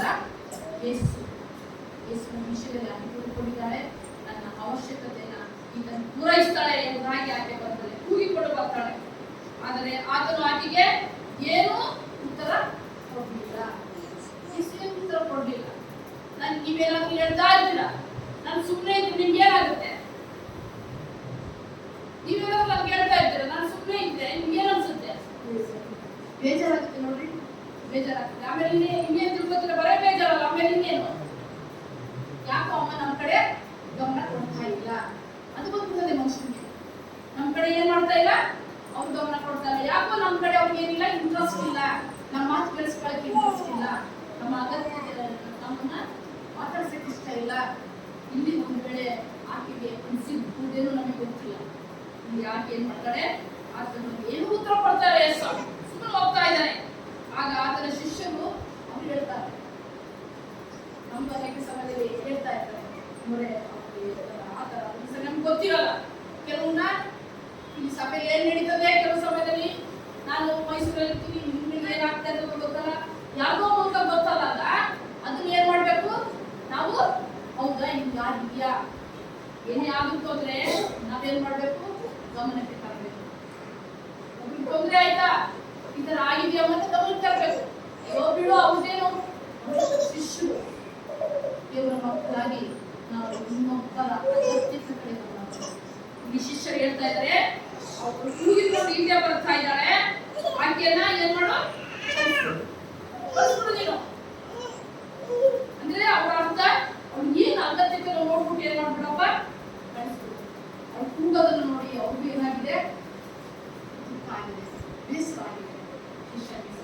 ಯಾಕಂದ್ರೆ ಯೇಸು ಸ್ವಾಮಿ ಏನ್ ಮಾಡಲ್ಲ, ಯಾವಾಗ್ಲೂ ಹಾಗೆ ಮಾಡಲ್ಲ. ಯಾಕಂದ್ರೆ ನಾನು ಒಬ್ಬ ವಿಧವೆಯ ಮಗನು, ವ್ಯವಸ್ಥ ಮಗನು ಸತ್ತು ಹೋಗಿ ಹೊತ್ಕೊಂಡು ಆಕೆ ಓಡಾಡ್ಕೊಂಡು ಹೋಗುವಾಗ ಯೇಸು ಸ್ವಾಮಿ ಏನ್ ಮಾಡ್ತಾನೆ, ಚಟ್ಟವನ್ನು ಇಳಿಸ್ತಾನೆ, ಇಳಿಸಿ ಅಂತ ಹೇಳ್ತಾನೆ. ಅಂತವ್ರು ಯೇಸು ಯಾಕೆ ಹೀಗೆ ಅಂತಂದ್ರೆ, ಮುಂದೆ ನೋಡಿ ಆಕೆ ಹೇಳ್ತಾರೆ. ಆಗ ಯೇಸು ಹೇಳ್ತಾನೆ, ತಪ್ಪಿಸಿಕೊಂಡಂತಿರುವ ಕುರಿಗಳಂತಿರುವ ಇಸ್ರಾಯೇಲನ ಮನತರಿಗೆ ಬಳಿಗೆ ಹೊರತು ಮತ್ತಾರ ಬಳಿಗೂ ನಾನು ಕಳಿಸಲ್ಪಟ್ಟವನಲ್ಲ ಎಂಬುದಾಗಿ ದೇವರ ವಾಕ್ಯ. ಮತ್ತಾಯ ಸುವಾರ್ತೆ 10ನೇ ಅಧ್ಯಾಯ 6ನೇ ವಚನವನ್ನು, ಮತ್ತಾಯ ಸುವಾರ್ತೆ 10ನೇ ಅಧ್ಯಾಯ 6ನೇ ವಚನವನ್ನ ಶಿಷ್ಯರಿಗೆ ಯೇಸು ಹೇಳಿ ಇವರನ್ನು ಬಿಟ್ಟು ತಪ್ಪಿಸಿಕೊಂಡು ಕುರಿಗಳಂತಿರುವ ಇಸ್ರಾಯೇಲಿನ ಮನೆತನದವರ ಬಳಿಗೆ ಹೋಗಿರಿ. ಪರಲೋಕ ರಾಜ್ಯವು ಸಮೀಪವಾಯಿತೆಂದು ಸಾರಿ ಹೇಳುತ್ತಾ ಹೋಗಿರಿ. ರೋಗಿಗಳನ್ನು ಸ್ವಸ್ಥ ಮಾಡಿರಿ, ಸತ್ತವರನ್ನು ಬದುಕಿಸಿರಿ, ಕುಷ್ಠ ಹತ್ತಿದವರನ್ನು ಶುದ್ಧ ಮಾಡಿರಿ, ದೆವ್ವಗಳನ್ನು ಬಿಡಿಸಿರಿ. ಉಚಿತವಾಗಿ ಹೊಂದಿದ್ದೀರಿ, ಉಚಿತವಾಗಿ ಕೊಡಿರಿ. ನೋಡಿ, ಅದರ ಮೇಲೆ 5ನೇ ವಚನ ಏನ್ ಹೇಳ್ತದೋ, ಅನ್ಯ ಜನರ ಕಡೆಗೆ ಹೋಗಬೇಡ್ರಿ, ಸಮಾನದವರ ಊರೊಳಗೆ ಕಾಲಿಡಬೇಡ್ರಿ, ಇವರನ್ನ ಬಿಟ್ಟು ತಪ್ಪಿಸಿಕೊಂಡಂತಿರುವ ಇಸ್ರಾಯೇಲರ ಮನೆತನದವರ ಬಳಿಗೆ ಹೋಗ್ರಿ. ಯಾಕಂದ್ರೆ ಯೇಸು ಸ್ವಾಮಿ ಇಸ್ರಾಯೇಲ್ ಮನೆತನದಿಂದ ಬಂದಿದ್ದಾನೆ. ಅವರೇ ಏನಾಗಿದ್ದಾರೆ? ಮೊದಲು ಅವರೇ ಏನಾಗಿದ್ದಾರೆ? ತಪ್ಪಿಸಿಕೊಂಡಿದ್ದಾರೆ. ಅವರೇ ದೇವರ ಮಕ್ಕಳಾಗಿ ಏನಾಗ್ತಾ ಇಲ್ಲ, ಜೀವಿಸ್ತಾ ಇಲ್ಲ. ನಾವೆಲ್ಲರೂ ದೇವ್ರ ಮಕ್ಕಳು ಅಂತ ಹೇಳ್ತೀವಲ್ವಾ, ಕ್ರೈಸ್ತರು ಅಂತ ಹೇಳ್ಕೊತೀವಲ್ವಾ, ನಾವೇ ಏನಾಗಿ ಹೋಗಿದ್ದೀವಿ? ನಾವೇ ಸಾಕ್ಷಿಗಳಾಗಿರ್ಬೇಕಾಗಿತ್ತು. ನಾವೇ ಏನಾಗಿ ಹೋಗಿದ್ದೀವಿ? ದಾರಿ ತಪ್ಪಿದ್ದೀವಿ. ನಾವೇ ದಾರಿ ತಪ್ಪಿದ್ದೀವಿ. ಅದರಿಂದ ಫಸ್ಟ್ ಯಾರು ನನ್ನ ಮಕ್ಕಳು ದಾರಿ ತಪ್ಪಿ ಹೋಗಿದ್ದಾರೆ, ಅವ್ರನ್ನ ಏನ್ ಮಾಡಿಸು? ಫಸ್ಟ್ ಸರಿಪಡಿಸಿ. ಶಿಷ್ಯರನ್ನು ಕಳಿಸುವಾಗ ಯೇಸು ಹೇಳಿದ್ದು, ಫಸ್ಟ್ ಇಸ್ರಾಯೇಲ್ ಬಳಿಗೆ ಹೋಗಿರಿ, ಬೇರೆ ಅನ್ಯ ಜನರ ಬಳಿಗೆ ಫಸ್ಟ್ ಹೋಗ್ಬೇಡ್ರಿ, ಫಸ್ಟ್ ಇಸ್ರಾಯೇಲ್ ಬಳಿಗೆ ಹೋಗಿ. ಯಾಕಂದ್ರೆ ಅವರೇ ತಪ್ಪಿಸ್ಕೊಂಡಿದ್ದಾರೆ, ಅವರು ದೇವರನ್ನ ಸರಿಯಾಗಿ ನಂಬ್ತಾ ಇಲ್ಲ, ಸೇವಿಸ್ತಾ ಇಲ್ಲ. ಅದಕ್ಕೆ ಫಸ್ಟ್ ಅವ್ರ ಬಳಿಗೆ ಹೋಗ್ರಿ. ಅದರ ಉದ್ದೇಶ ಹೇಳ್ದಲ್ಲ, ನಾನು ಅದಕ್ಕೆ ಹೇಳ್ತು, ದೇವ್ರ ಲೋಕದಲ್ಲಿ ಎಷ್ಟೋ ಪ್ರೀತಿಯನ್ನು ಇಟ್ಟು ಅದನ್ನ ಫಸ್ಟ್ ನೀವು ಬಳಿಗೆ ಹೋಗ್ರಿ, ನೀವು ಸಾಕ್ಷಿ ಕೊಡ್ಬೇಕು. ಯಾಕಂದ್ರೆ ಸ್ವಂತ ಜನರು ಸಾಕ್ಷಿ ಕೊಡಬೇಕಂದ್ರೆ ಬೇರೆಯವರ ಸಾಕ್ಷಿ ಅನ್ನುವಾಗ ಅವ್ರ ಜನರೇ ಅವ್ರು ಸರಿ ಇಲ್ಲ, ಬೇರೆಯವ್ರಿಗೆ ಏನು ಹೇಳ್ತಾರೆ ಅದನ್ನ ಮೊದಲಾಗಿ ನೀವೇನ್ ಮಾಡಬೇಕು? ಅನ್ಯ ಜನರ ಹೋಗ್ಬೇಡ್ರಿ, ನನ್ನ ಜನರ ಹೋಗ್ರಿ ಎಂಬುದಾಗಿ ಯೇಸು ಸ್ವಾಮಿ ಹೇಳ್ತಾ ಇದ್ದಾನೆ. ಅಲ್ಲಿ ಅದರಿಂದ ಅವರಿಗೆ ಹಾಗೆ ಆತನು ಹೇಳ್ತಾ ಇದ್ದಾನೆ. ಅಲ್ಲಿ ಹೋಗಿ ಅವರು ಹೋಗುವಾಗ ನಾವು ನೋಡುವಾಗ ಕಳಿಸಲ್ಪಟ್ಟನೇ ಹೊತ್ತು ನಾನು ಇನ್ಯಾರ ಬಳಿಗೂ ಕಳಿಸಲ್ಪಟ್ಟವನಲ್ಲ ಎಂಬುದಾಗಿ ಸ್ವಾಮಿ ಹೇಳ್ತಾ ಇದ್ದಾನೆ. ಆಗ ಆಕೆ ಏನ್ ಮಾಡ್ತಾಳೆ ನೋಡಿ, ಆತನಿಗೆ ಬಂದು ಯೇಸು ಅಂತ ಹೇಳುವಾಗ ಆಕೆ ಕೂತಿದ್ದು, ನಾನು ಯಾರು? ನಾನು ಇಸ್ರಾಯೇಲ್ ಜನರಲ್ಲ. ನಾನು ಯಾರು? ಸುರಪೋನಿಕರು, ನಾನು ಕಾನ್ಯಾನ ಬೇರೆ ಜನ ಆಗ್ತವೆ. ಆದರೆ ಯೇಸು ಸ್ವಾಮಿ ನಂಬಿಲ್ವಾ? ಯೇಸು ಸ್ವಾಮಿ ನನಗೆ ಕಳಿಸ್ಕೊಟ್ಟಿಲ್ವಾ? ಬರೇ ಇಸ್ರಾಯೇಲ್ ಮಾತ್ರ, ಕ್ರೈಸ್ತರು ಮಾತ್ರ ಯೇಸು ಸ್ವಾಮಿನ, ಆದರೆ ಬೇರೆ ಜನಾಂಗದವರು ಯೇಸು ಸ್ವಾಮಿ ಇಲ್ವಾ? ಆಗ ಆಕೆಗೆ ಏನು ಮಾತಾಡಲ್ಲ. ಆಕೆ ಏನ್ ಮಾಡ್ತಾಳೆ? ಯೇಸು ಸ್ವಾಮಿ ಹೇಳ್ತಾರೆ. ನೋಡಿ, ಅನೇಕ ಸಮಯದಲ್ಲಿ ನಾವು ದೇವರ ಬಳಿಗೆ ಬರುವಾಗ ಯಾರಾದರೂ ನಮ್ಮ ಪ್ರಶ್ನೆ ಮಾಡುವಾಗ ನಾವೇನ್ ಮಾಡುವುದು? ಉತ್ತರ ಕೊಡುವಂಥದ್ದಲ್ಲ, ಉತ್ತರ ಕೊಡುವಂಥದ್ದು ಬೇಡ. ನಮ್ಗೆ ಏನಿರ್ಬೇಕು? ದೇವರ ಬಳಿಗೆ ನಿಮ್ಮ ಬಳಿಗೆ ಬರಬೇಕು. ನಿಮಗೆ ಏನೇ ಕಷ್ಟ ಆಕೆ ಅಡ್ಡ ಬಿದ್ದು ಸ್ವಾಮಿ ನನಗೆ ಅನುಗ್ರಹ ಮಾಡಬೇಕು ಅಂತ ಅಷ್ಟೇ. ನೀನು ನನಗೆ ಅನುಗ್ರಹ ಮಾಡ್ಬಿಟ್ಟು ಸಹಾಯ ಬೇಕು ನನಗೆ. ಹೌದು, ನೀನು ಇಸ್ರಾಯೇಲ್ ಬಳಿಗೆ ಕಳಿಸ್ಕೊಟ್ಟಿದ್ದೀಯ, ಆದ್ರೆ ನನಗೆ ನೀನು ಅನುಗ್ರಹ ಬೇಕು, ನನಗೆ ನಿನ್ನ ಆಶೀರ್ವಾದ ಬೇಕು. ಇಸ್ರಾಯೇಲ್ಗೆ ಯಾವ ರೀತಿ ಆಶೀರ್ವಾದ ಬೇಕು? ನನಗೂ ನಿನ್ನ ಆಶೀರ್ವಾದ ಬೇಕು.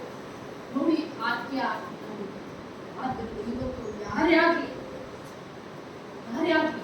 ಯೇಸು ಸ್ವಾಮಿಯ ಬಳಿಗೆ ಬಂದ್ರೆ ಯಾರು ನಿರಾಶರಾಗಿ ಕಳಿಸಲ್ಪಡುವುದಿಲ್ಲ.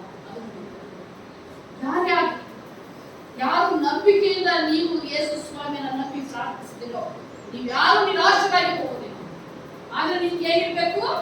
ಆ ಕಾನ್ಯಾನಲ್ಲಿ ಇದ್ದಂತ ನಂಬಿಕೆ ನನ್ನಲ್ಲಿ ಇರಬೇಕು. ನಂಬಿಕೆ ಇಲ್ಲದೆ ದೇವರನ್ನ ಮೆಚ್ಚಿಸುವುದು ಅಸಾಧ್ಯ ಎಂಬುದಾಗಿ ದೇವರ ವಾಕ್ಯ. ನಂಬಿಕೆಯಿಂದ ಬರಬೇಕಾಗಿ ನಂಬಿಕೆ ಯೇಸು ಮೇಲೆ. ಯೇಸು ಹತ್ರ ಬಂದ್ರೆ ನನ್ನ ಮಗಳಿಗೆ ದೇವದ ಕಾಟ ಬಿಡುಗಡೆ ಆಗ್ತದೆ. ಯೇಸು ಸುಮ್ಮನೆ ಆಕೆ ಬಿಡಲ್ಲ, ಆಕೆ ಅಡ್ಡ ಬಿಡ್ತಾರೆ. ನಾವು ನಮ್ಮ ಮುಂದೆ ದೇವರ ವಾಕ್ಯತೆ ದೇವರ ಪ್ರಾಣ ಉಲ್ಲಾಸದ ಕೆಳಗೆ ನಿಮ್ಮನ್ನ ತಗ್ಗಿಸಿಕೊಳ್ಬೇಕು. ನಮ್ಮನ್ನ ನಾವು ಯಾವಾಗ ದೇವರ ಮುಂದೆ ಆ ಪರಿಸಾಯರು ಹೇಳಿದರ ಪರಿಸಾಯನು ಆ ಸುಂಕದವನು ಏನ್ ಮಾಡ್ತಾನೆ? ಅದಕ್ಕೆ ಸ್ವಾಮಿ ಪಾಪಿಯಾದ ನನ್ನನ್ನ ಕರುಣಿಸು ಅಂತಾನೆ. ಸುಂಕದವನು ಸ್ವಾಮಿ ನಾನು ದಶಮಾಂಶ ಕೊಡ್ತೀನಿ, ನಾನು ದಾನ ಧರ್ಮ ಮಾಡ್ತೀನಿ. ದೇವರ ಮುಂದೆ ನಮ್ಮನ್ನ ತಗ್ಗಿಸಿಕೊಳ್ತಾರೆ. ಯಾವಾಗ ನೀವೇನಂತ ಯಾರಿಗೆ ಗೊತ್ತು? ನಿಮ್ಗಿಂತ ಹೆಚ್ಚಾಗಿ ದೇವರಿಗೆ ಗೊತ್ತಿದೆ. ಆ ಕಾನ್ಯನ ಸ್ತ್ರೀ ಯಾವಾಗ ಯಾರಿಗೆ ಗೊತ್ತಿತ್ತು? ಬಂದಿದ್ದೀರಾ ಅಂತ ಚರ್ಚೆಗೆ ಗೊತ್ತು, ದೇವರಿಗೆ ಗೊತ್ತು. ಯಾವ ರೀತಿಯಲ್ಲಿ ದೇವರ ಆಲಯದಲ್ಲಿ ಕೂತಿದ್ದೀರಾ ಅಂತ ಆತನಿಗೆ ಗೊತ್ತು. ನಿಮ್ಮ ಮನಸ್ಥಿತಿ, ನನ್ನ ಮನಸ್ಥಿತಿ ದೇವರಿಗೆ ಮಾತ್ರ ಗೊತ್ತು. ನಾವು ಏನ್ ಬೇಡ್ಕೊಳ್ತೀವೋ ಆತನಿಗೆ ಹೇಳ್ತದೆ, ಯೇಸು ಸ್ವಾಮಿನ ಬಿಟ್ಟು ಹೋಗಿದ್ರೆ ನನಗೆ ಖಂಡಿತ ಸಹಾಯ ಸಿಗ್ತದೆ, ನೀ ನನಗೆ ಅನುಗ್ರಹ ಮಾಡಿ. ಅಡ್ಡ ಬೀಳ್ತಾಳೆ ಆಕೆ. ಅಡ್ಡ ಬಿದ್ದಾಗ ಆತನು ಹೇಳ್ತಾನೆ, ಮಕ್ಕಳು ತಿನ್ನುವ ರೊಟ್ಟಿಯನ್ನ ನಾಯಿ ಮರಿಗಳಿಗೆ ಹಾಕುವುದು ಸರಿಯಲ್ಲ. ಆಕೆಗೆ ಎಷ್ಟು ನೋವಾಗಿರ್ಬೋದು, ಎಷ್ಟು ನೋವಾಗಿರ್ಬೋದು. ಯಾರಿಗೆ? ಇಸ್ರಾಯೇಲ್ ಮಕ್ಕಳಿಗೆ ಅನ್ಯ ಜನಾಂಗದವರ ಯಾವುದಕ್ಕೆ ನಾಯಿ ಮರಿಗಳಿಗೆ ಆಗ ಅಷ್ಟಕ್ಕೆ ಆಕೆ ಇರಲಿಲ್ಲ. ಆಕೆ ಎಷ್ಟು ನಂಬಿಕೆ ಇತ್ತು ಹೆಸರು. ಆಕೆ ಹೇಳ್ತಾರೆ, ನಾಯಿ ಮರಿಗಳು, ಆಕೆ ಸ್ವಾಮಿ ಆ ಮಾತು ನಿಜವೇ, ನಾಯಿ ಮರಿಗಳಂತೂ ತಮ್ಮ ಯಜಮಾನನ ಮೇಲಿಂದ ಬೀಳುವ ರೊಟ್ಟಿಯ ತಿನ್ನುವನ್ನ ತಿಂತವಲ್ಲ. ಹೆಚ್ಚಿನವ್ರು ನೀವು ನಾಯಿ ಸಾಕ್ತೀರ ಅಲ್ವಾ? ನೀವು ತಿನ್ನೋದನ್ನು ಹಾಕ್ತೀರ. ನಿಮ್ಮ ಮೇಜಿಂದ ಕೆಳಗಡೆ ಬಿಟ್ಬಿಟ್ರೆ ಅವೇನ್ ಮಾಡ್ತವೆ? ತಕ್ಷಣ ಆಕೆ ಎಷ್ಟು ಜೀನತಿಗೆ ಬರ್ತಾಳೆ ಹೇಳಿದ್ನಲ್ಲ. ನಾಯಿ ಮರಿಗಳಂತೂ ಇಸ್ರಾಯೇಲ್ ಬಿಸಾಕಿದ್ರ ಅದನ್ನ ಎತ್ಕೊಂಡು ನಾವು ಆಶೀರ್ವಾದದ ಜನಾಂಗ ಆಗದೆ ಇರ್ಬೋದು, ಆದ್ರೆ ಆಶೀರ್ವಾದ ಜನರೊಟ್ಟಿಗೆ ನಾವಿದ್ರೆ ನಮ್ಗೆ ಆಶೀರ್ವಾದ ಸಿಗ್ತದಲ್ವ? ಅನ್ವೀಕ್ಷಣೆ ಆಗ್ತದೆ, ಅನ್ವೀಕ್ಷಣೆ ಆಗ್ತದೆ. ಆದ್ರಿಂದ ನೋಡುವಾಗ ಆ ರೊಟ್ಟಿ ಆಗ ಯೇಸು ಆಕೆಗೆ ಅಮ್ಮ ನೋಡಿ, ಯೇಸು ಉಪಯೋಗಿಸ್ಕೊಂಡವಲ್ಲ ಅಮ್ಮ. ಆಕೆ ಸ್ತ್ರೀ ಅಂತ ಹೇಳಲ್ಲ, ಹೇಳ್ತಾನೆ, ಅಮ್ಮ ನಿನ್ನ ನಂಬಿಕೆ ನಂಬಿಕೆ ಬಹಳ. ಯೇಸು ಸ್ವಾಮಿ ನಂಬಿಕೆನ ಹುಟ್ಟಿಸುವವನು, ನಂಬಿಕೆನ ಪೂರೈಸುತ್ತಾನೆ. ನಮ್ಮ ನಂಬಿಕೆನ ಪೂರೈಸುತ್ತೇವೆ. ಅದನ್ನು ನೀವು ಏನಾದರೂ ಅಗತ್ಯತೆ ಮೂಲಕ ದೇವರ ಬಳಿಗೆ ಬಂದಿಲ್ಲ. ದೇವರ ಬಳಿಗೆ ಬಂದಿಲ್ಲ. ಫಸ್ಟು ನಾವು ಯೇಸು ಹತ್ರ ಬರಬೇಕಾದ್ರೆ ಯೇಸು ಯಾರು ಎಂಬುದಾಗಿ ಸರಿಯಾಗಿ ತಿಳಿಸಬೇಕು. ಯಾಕೆ ಅನೇಕ ಸಮಯದಲ್ಲಿ ನಮ್ಮ ಪ್ರಶ್ನೆಗಳಿಗೆ, ನಮ್ಮ ಪ್ರಾರ್ಥನೆಗಳಿಗೆ ಉತ್ತರ ಸಿಗ್ತಾ ಇಲ್ಲ ಅಂತಂದ್ರೆ ನಾವು ಯಾರನ್ನ ತಿಳ್ಕೊಂಡಿಲ್ಲ? ದೇವರನ್ನ ಸರಿಯಾಗಿ ತಿಳ್ಕೊಂಡಿಲ್ಲ. ಎರಡನೇದಾಗಿ ನಮ್ಗೆ ನಿಜವಾಗಿ ಏನ್ ಬೇಕು ಎಂಬುದಾಗಿ ನಮ್ಗೆ ಸರಿ ಗೊತ್ತಿಲ್ಲ. ಸರಿಯಾದ ಸ್ಪಷ್ಟತೆಯೊಡನೆ ನಮ್ಮ ಪ್ರಾರ್ಥನೆ ಸ್ಪಷ್ಟತೆಯಲ್ಲಿಲ್ಲ. ನಮ್ಮ ಬೇಡಿಕೆ ಸರಿಯಾಗಿ ದೇವರ ಮುಂದೆ ಇಲ್ಲ. ಆಕೆಗೆ ಸ್ಪಷ್ಟತೆ ಇತ್ತು, ತನ್ನ ಮಗಳಿಗೆ ದೇವರ ಕಾಟ ಇದೆ, ಅದರಿಂದ ಬಿಡುಗಡೆ ಆಗ್ಬೇಕು. ನಮ್ಮ ಪ್ರಾರ್ಥನೆಯಲ್ಲಿ ಗೋಜಲು, ಗಲಿಬಿಲಿ, ಅದರಿಂದ ಅನೇಕ ಸಮಯದಲ್ಲಿ ನಾವು ಬೇಡ್ತಾ ಇದ್ವಿ, ಏನ್ ಮಾಡ್ತಾ ಇಲ್ಲ? ಹೊಂದಿಕೊಳ್ತಾ ಇಲ್ಲ. ನಾವು ಪ್ರಾರ್ಥನೆ ಮಾಡ್ತಾ ಇದ್ದೀವಿ, ಅದ್ರಿಂದ ಯಾಕೆ ದೇವರು ಉತ್ತರ ಕೊಡ್ತಾರ? ನಿನ್ನ ಪ್ರಾರ್ಥನೆಯಲ್ಲಿ ನಿನಗೆ ಏನಿರ್ಬೇಕು? ಆಕೆ ಯಾವ ರೀತಿಯಲ್ಲಿ ಯೇಸು ಹತ್ರ ಬರುವಾಗ ನಂಬಿಕೆ ಇತ್ತು, ನೀವು ಆ ಸ್ತ್ರೀ ಹತ್ರ ನಂಬಿಕೆ ಅದೇ ತರ ನೀವು ಬಂದ್ರಿ, ನಿಮ್ಮ ಪ್ರಾರ್ಥನೆಗೆ ಯಾಕೆ ಉತ್ತರ ಸಿಗ್ತಾರ? ಆ ಸ್ತ್ರೀಯಲ್ಲಿದ್ದಂಥ ನಂಬಿಕೆ ನನ್ನಲ್ಲಿ ನಿನ್ನಲ್ಲಿ ಇದೆ ಹೋದ್ರೆ ನೀವೆಷ್ಟೇ ಬೇಡಿಕೊಳ್ಳ್ರಿ, ನೀವೆಷ್ಟೇ ಬೇಡಿಕೊಳ್ಳ್ರಿ, ನೀವು ಬೇಡ್ಕೊತಾನೆ ಇರ್ಬೇಕು. ಆಕೆ ಹೇಳ್ತಾಳೆ, ಶಿಷ್ಯರು ಹೇಳ್ತಾರೆ, ಅಪ್ಪ ಬೇಡ್ಕೊಂಡು ಬರ್ತಾ ಇದ್ದಾರೆ, ಆಕೆ ಕಳಿಸ್ಬಿಡು. ಹಂಗೆ ನಿಮ್ ಪರವಾಗಿ ಇನ್ನೊಬ್ರು ಹೇಳ್ಬೇಕಾಗ್ತದೆ, ಅಯ್ಯೋ ಬೇಡ್ತಾ ಇದ್ದಾರೆ, ದೇವರೇ ಅವ್ರಿಗೆ ಆಶೀರ್ವಾದ. ನಿಮ್ ಪ್ರಾರ್ಥನೆ ನಿಮ್ ಪರವಾಗಿ ಬೇಡೋದಕ್ಕೆ ಸೇವಕರಿದ್ದಾರೆ ನಿಜ, ಆದರೆ ನಿಮ್ಮ ಪ್ರಾರ್ಥನೆ ಆಕೆ ಯಾರ ಬಳಿಗೂ ಆಗಲಿಲ್ಲ, ಯೇಸುವಿನ ಬಳಿಗೆ ಡೈರೆಕ್ಟ್ ಆಗಿ ಬರ್ತಾರೆ. ಯೇಸು ಸ್ವಾಮಿ ಆಕೆನ ನೋಡಿ, ಅಮ್ಮ ನನ್ನ ನಂಬಿಕೆ ಮಾಡಿ. ಇವತ್ತು ನಿನ್ನನ್ನು ನೋಡಿ ಯೇಸು ಸ್ವಾಮಿ ಹೇಳ್ತಾರೆ, ನಿನ್ನ ನಂಬಿಕೆ ಯೇಸುವಿನ ಮೇಲೆ ಎಷ್ಟಿದೆ? ಯಾಕೆ ಈಗಲೂ ಸಹ ಅನೇಕ ನಮ್ಮ ಪ್ರಾರ್ಥನೆಗಳಿಗೆ ಉತ್ತರ ಸಿಗ್ತಾ ಇಲ್ಲ? ನಮ್ಮ ಪ್ರಾರ್ಥನೆನೆಲ್ಲ ನಮಗೆ ನಂಬಿಕೆ ಜೀವನ ನೀನು ನಂಬಿದರೆ ಮಾತ್ರ ದೇವರ ಮಹಿಮೆಯನ್ನ ಕಾಣ್ತೀವಿ. ನಂಬಿಕೆಯಲ್ಲಿ ದೇವರನ್ನ ಮೆಚ್ಚಿಸೋಕೆ ಸಾಧ್ಯ. ದೇವರು ಮನುಷ್ಯನಂತೆ ಹೊರಗಿನ ಕೋರಿಕೆಯನ್ನ ಅನುಭವ ಹೃದಯವನ್ನು ನೋಡುವಂತ. ಆದ್ದರಿಂದ ಆ ಸ್ತ್ರೀಯ ಹೃದಯವನ್ನು ಯೇಸು ಸ್ವಾಮಿ ಆಕೆಯ ನಂಬಿಕೆಯನ್ನ, ಆಕೆ ಬರುವಾಗಲೇ ಯೇಸು ಸ್ವಾಮಿ ಅವಳು ಎಂತಹ ನಂಬಿಕೆಯಲ್ಲಿ, ಯಾಕೆ ಯೇಸು ಸ್ವಾಮಿ ಆತನ ಜೊತೆಯಲ್ಲಿ ಬರ್ತಾ ಇದ್ವಲ್ಲ ಶಿಷ್ಯರು, ಅವರು ಯೇಸು ಸ್ವಾಮಿ ಅದರಿಂದ ಯೇಸು ಸ್ವಾಮಿ ಇಟ್ಕೊಳ್ವಾಗ ಏನ್ ಮಾಡ್ತಾರೆ? ಓಡ್ ಹೋಗ್ತಾರೆ, ಬಿಟ್ಟು ಹೋಗ್ತಾರೆ, ಅಲ್ಲ ಬೆಳೀತಾರೆ. ನಮಗೂ ಅಷ್ಟೇ ಅನೇಕ ಸಮಯದಲ್ಲಿ ನಮಗೆ ಕಷ್ಟಗಳು ನಷ್ಟಗಳು ಉಂಟಾಗುವಾಗ ಯೇಸು ಸ್ವಾಮಿ ನಮ್ಮ ಜೊತೆ ಇದ್ದಿದ್ರೆ ಯಾಕೆ ಈ ತರ ಆಗ್ತಾ ಇತ್ತು ಪ್ರಶ್ನೆ ಮಾಡ್ತೀವಿ ಹೊರತು ನಾವೇನ್ ಮಾಡಕ್ಕಾಗಲ್ಲ. ಯಾಕೆ ಯೇಸು ಸ್ವಾಮಿ ಉತ್ತರ ಕೊಡ್ತಾ ಇಲ್ಲ, ನನ್ನಲ್ಲಿ ಎಲ್ಲಿ ತಪ್ಪಾಗಿದೆ ಆಕೆ ತಿಳ್ಕೊಳ್ತಾನೆ ಮತಸ್ಥಳು ನಿಜ, ಆದ್ರೆ ನಿನ್ ಮೇಲೆ ನಂಬಿಕೆ ಇಟ್ಟಿದ್ದೀನಲ್ವಾ, ನಿನ್ ಮೇಲೆ ನಂಬಿಕೆ ಇಟ್ಟಿದ್ದೀನಲ್ವಾ. ನಾವು ಯೇಸು ಸ್ವಾಮಿ ಯೇಸು ಸ್ವಾಮಿ ಸ್ವಾಮಿ ಸ್ವಾಮಿ ಅನ್ನೋರೆಲ್ಲರೂ ಪರಲೋಕ ರಾಜ್ಯದಲ್ಲಿ ಸೇರ್ತಿರೋದೇ ನೆನೆಸಬೇಡ್ರಿ. ಯೇಸು ಸ್ವಾಮಿ ಅಂತ ಹೇಳ್ಬೋದು, ಆದ್ರೆ ನಂಬಿಕೆ ಇದೆಯಾ ನಮಗೆ? ಎಷ್ಟೋ ಜನರು ಅನೇಕ ಸಮಯದಲ್ಲಿ ಹೇಳ್ತಾರೆ, ಅನೇಕ ಜನರು ನಮ್ಗೆ ಯೇಸು ಸ್ವಾಮಿ ದರ್ಶನ ಆಯಿತು, ಯೇಸು ಸ್ವಾಮಿ ನಾವು ನೋಡ್ತೀವಿ. ಅನೇಕ ಸಮಯದಲ್ಲಿ ನಾವು ಕ್ರೈಸ್ತರಾಗಿ ನಾವೇನು ನೋಡ್ತೀವಿ, ಅನೇಕ ಸಮಯದಲ್ಲಿ ನಾವು ಕ್ರೈಸ್ತರು ಎಂದಾಗ ಅನೇಕ ಸಮಯದಲ್ಲಿ ನಮ್ಮ ನಂಬಿಕೆ ನಾವು ಆ ಸ್ತ್ರೀಯ ಯೇಸು ಹೇಳಿದ ಅಮ್ಮ ನಂಬಿಕೆ ಮಾಡೋಣ. ಯೇಸು ಸ್ವಾಮಿ ಇವತ್ತು ನನ್ನನ್ನು ನೋಡಿ ನಮ್ಮ ನಂಬಿಕೆ ಬಹಳ ಎಂಬುದಾಗಿ ತಿಳ್ಕೊಳ್ತಾನ. ಆದ್ದರಿಂದ ಅಲ್ಲಿ ಮೊದಲು ಯೇಸು ತಿಳ್ಕೊಳ್ಬೇಕು. ಜೀಸಸ್ ಯೇಸು ಸ್ವಾಮಿ ನಾವು ತಿಳ್ಕೊಂಡಾಗ ಮಾತ್ರ ನೀವು ಯೇಸು ಹತ್ರ ಏನು ಕೇಳಬೇಕು ಅಂತ ಗೊತ್ತಾಗ್ತದೆ. ಯೇಸು ಸ್ವಾಮಿನ ತಿಳ್ಕೊಳ್ಳದೆ ನೀವು ಬೇಡ್ಕೊಂಡು ನಿಮಗೆ ಒಂದರಲ್ಲಿ ಯೇಸು ಸ್ವಾಮಿ ಯಾರು, ನಿಮ್ಮ ಜೀವನದಲ್ಲಿ ಯೇಸು ಸ್ವಾಮಿ ಯಾರು ಅದನ್ನು ತಿಳ್ಕೊಂಡು, ಎರಡನೇದಾಗಿ ನಿಮ್ಮ ಅಗತ್ಯತೆ ಏನು ತಿಳ್ಕೊಳ್ಬೇಕು, ಮೂರನೇದಾಗಿ ನೀವು ಯೇಸುವಿನ ಬಳಿಗೆ ಬರುವಾಗ ತಗ್ಗಿಸಿಕೊಂಡು ಬರಬೇಕು ಮತ್ತು ಯೇಸುವಿನ ಬಳಿಗೆ ಬರುವಾಗ ನಿರೀಕ್ಷೆಯಿಂದ ಬರಬೇಕು. ಅನೇಕ ಸಮಯದಲ್ಲಿ ನೀವು ಈಗ ಬೇಡಿದಂಥ ಬೇಡಿಕೆಗಳಿಗೆ ಉತ್ತರ ಸಿಗದೆ ಇರ್ಬೋದು. ನಾನು ಪ್ರಾರ್ಥನೆ ಮಾಡ್ತಾ ಇದ್ದೀನಿ, ದೇವರು ನನ್ನ ಪ್ರಾರ್ಥನೆಗೆ ಉತ್ತರ ಕೊಡ್ತಾ ಇಲ್ಲ ಅಂತ ತಿರುಗಿ ನೀವೇನ್ ಮಾಡ್ತೀರಾ, ಅಲ್ಲಿಗೆ ಪ್ರಾರ್ಥನೆ ಮಾಡೋದನ್ನ ಬಿಡ್ತೀರಾ, ನಿರಾಶರಾಗ್ತೀರಾ. ಇನ್ನೊಬ್ಬರ ಹತ್ರ ಹೇಳ್ಕೊತೀರ, ದೇವಕ್ಕೆ ಕೇಳ್ಕೊತಾ ಇದ್ದೀನಿ, ಯಾಕೋ ದೇವ್ರ ಉತ್ತರ ಕೊಡ್ತಿಲ್ಲ. ನಿಮ್ಗೆ ನಿರೀಕ್ಷೆ ಇಲ್ಲ, ನಂಬಿಕೆ ಇಲ್ಲ. ಯೇಸುವಿನ ಹತ್ರ ಬರುವಾಗ ಆ ಕನ್ಯೆ ಅದಕ್ಕೆ ಹೇಳ್ತಾರ, ಆ ಕಾನ್ಯನ ಸ್ತ್ರೀಗಿದ್ದಂತ ನಂಬಿಕೆ ನನಗೆ ನಿನಗೆ ಇಲ್ಲ, ಆ ನಿರೀಕ್ಷೆ ನನಗೆ ನಿನಗೆ ಇಲ್ಲ. ಅದಕ್ಕೆ ಅನೇಕ ಸಮಯದಲ್ಲಿ ನಮ್ಮ ಕಷ್ಟಗಳಾಗಿ ಉಳ್ಕೊತಾ ಇದೆ. ಆತನಿಗೆ ಏನು ಕಷ್ಟ ಅಲ್ಲ, ನನ್ನ ಕಷ್ಟಗಳನ್ನ ಪರಿಹರಿಸಲಿಕ್ಕೆ ಯೇಸುವಿಗೆ ಏನು ತೊಂದರೆ ಇಲ್ಲ. ಈ ಕ್ಷಣದಲ್ಲಿಯೇ ಅನಿಸ್ತದೆ. ಆಕೆ ಹೇಳ್ತಾರ, ದೆವ್ವದ ಕಾಟ ಬಹಳ ಎಷ್ಟು ಕಾಟ ಕೊಡ್ತಿತ್ತೋ ಗೊತ್ತಿಲ್ಲ.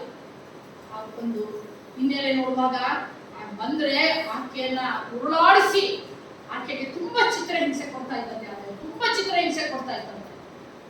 ಒಬ್ಬ ಹಿನ್ನೆಲೆ ಬರೀತಾರೆ, ಒಬ್ಬ ತುಂಬಾ ಕಾಟ ಕೊಡ್ತಾ ಇದ್ದಂತೆ. ಅಲ್ಲಿ ಎಲ್ಲಿ ಅಂದ್ರೆ ಅಲ್ಲಿ ಅವಳು ಬೀಳ್ತಾ ಇದ್ದಂತೆ. ಅವರಷ್ಟು ಹುಡುಗಿ ತುಂಬಾ ಕಾಟ ಕೊಡ್ತಾ ಇದ್ದಂತೆ. ಅನೇಕ ಸಮಯದಲ್ಲಿ ಆಕೆ ಬಟ್ಟೆಗಳನ್ನ ಇದು ಮಾಡುವಂತ ಸ್ಥಿತಿ. ಆಗ ತಾಯಿ ಹೇಗಾಗ್ಬೋದು, ಹೆಣ್ಮಗಳು ಯೋಚನೆ ಮಾಡಿ.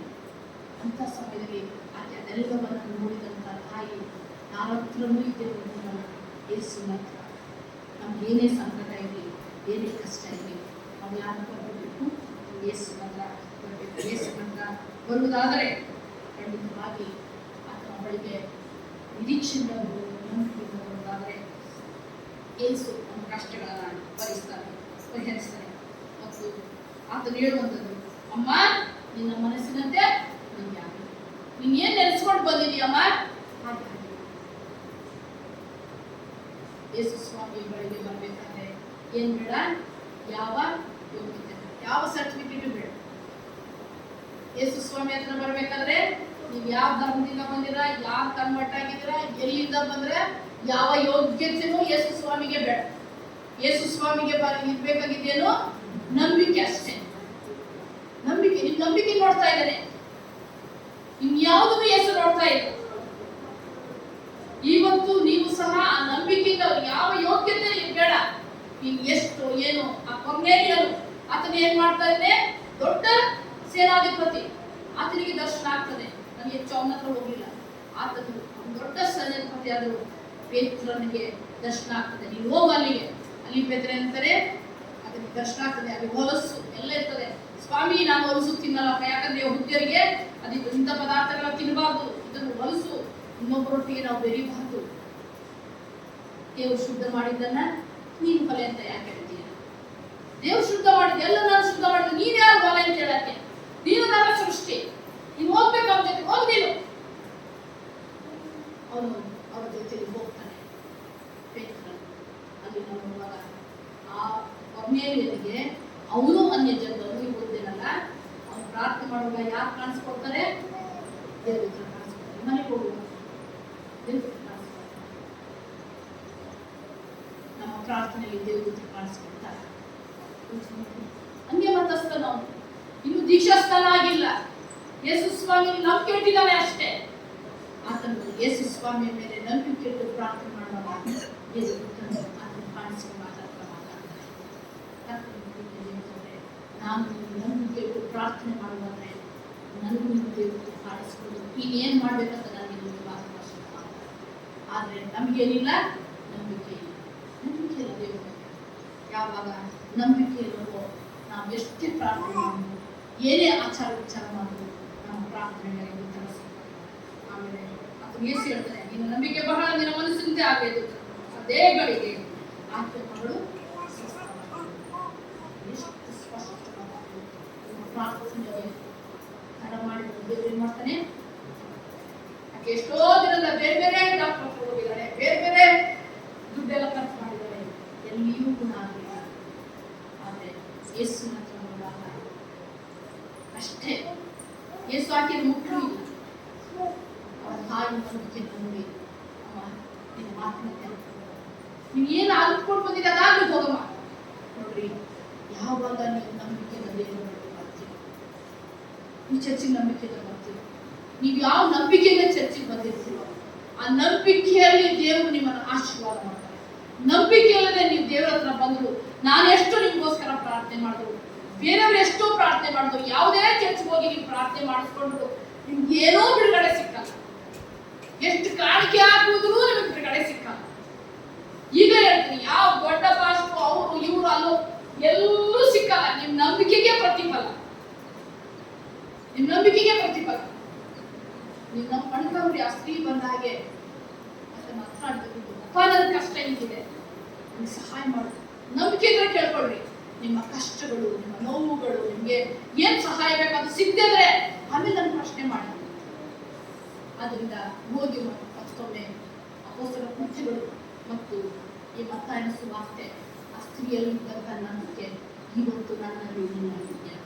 ಯೇಸು ನಂಬಿಕೆ ಮೊದಲಾಗಿ ಯೇಸು ಯಾರು ಅಂತ ಗೊತ್ತಿರ್ಬೇಕು. ಮತ್ತೆ ಯೇಸು ಹತ್ರ ಯಾಕೆ ಹೋಗ್ತೀವಿ ಅಂತ ಗೊತ್ತಿರ್ಬೇಕು. ಯೇಸು ಹತ್ರ ಯಾಕೆ ಹೋಗ್ತೀವಿ ನಿಮ್ಗೆ ಗೊತ್ತಿರ್ಬೇಕು. ಯಾಕೆ ಬಂದಿದ್ದೀರಾ ಆರಾಧನೆಗೆ? ಯಾಕೆ ಬಂದಿದ್ದೀರಾ ಆರಾಧನೆಗೆ ಗೊತ್ತಿರ್ಬೇಕು ನಿಮಗೆ, ಗೊತ್ತಿರ್ಬೇಕು. ಎರಡನೇದಾಗಿ ಯೇಸು ನಿಮ್ಮ ಅಗತ್ಯತೆ ಪೂರೈಸ್ತಾನೆ ಎಂಬುದಾಗಿ ಯೇಸು ಯಾರು ಅಂತ ಗೊತ್ತಿರ್ಬೇಕು. ಯೇಸುವಿನ ಮೇಲೆ ನಂಬಿಕೆ ಇರಬೇಕು, ನಂಬಿಕೆ ಇರಬೇಕು. ಎರಡನೇದಾಗಿ ಯೇಸು ಯಾರನ್ನ ರೆಕಮೆಂಡೇಶನ್ ಬೇಡ, ನಿಮ್ಮ ಯೋಗ್ಯತೆ ಯೇಸು ನೋಡೋಣ, ನಿಮ್ಮ ಅಗತ್ಯತೆ ನಂಬಿಕೆ. ಈ ವಾರದಲ್ಲಿ ಮಾತ್ರ ನಿಮ್ಮ ಜೀವಮಾನ ಜೀವನದಲ್ಲಿ ಆ ಸ್ತ್ರೀಯಲ್ಲಿದ್ದಂಥ ನಂಬಿಕೆ, ಆ ಕೊರ್ನೇಲಿಯಸ್ಸಲ್ಲಿದ್ದಂಥ ನಂಬಿಕೆ ನನ್ನ ಜೀವನದಲ್ಲಿ ನಂಬಿಕೆ ಇಟ್ಟುಕೊಂಡ್ರೆ ನಾನು ಎಷ್ಟೇ ಉಪವಾಸ ಪ್ರಾರ್ಥನೆ ಮಾಡಿದ್ರು ಅಷ್ಟೇ,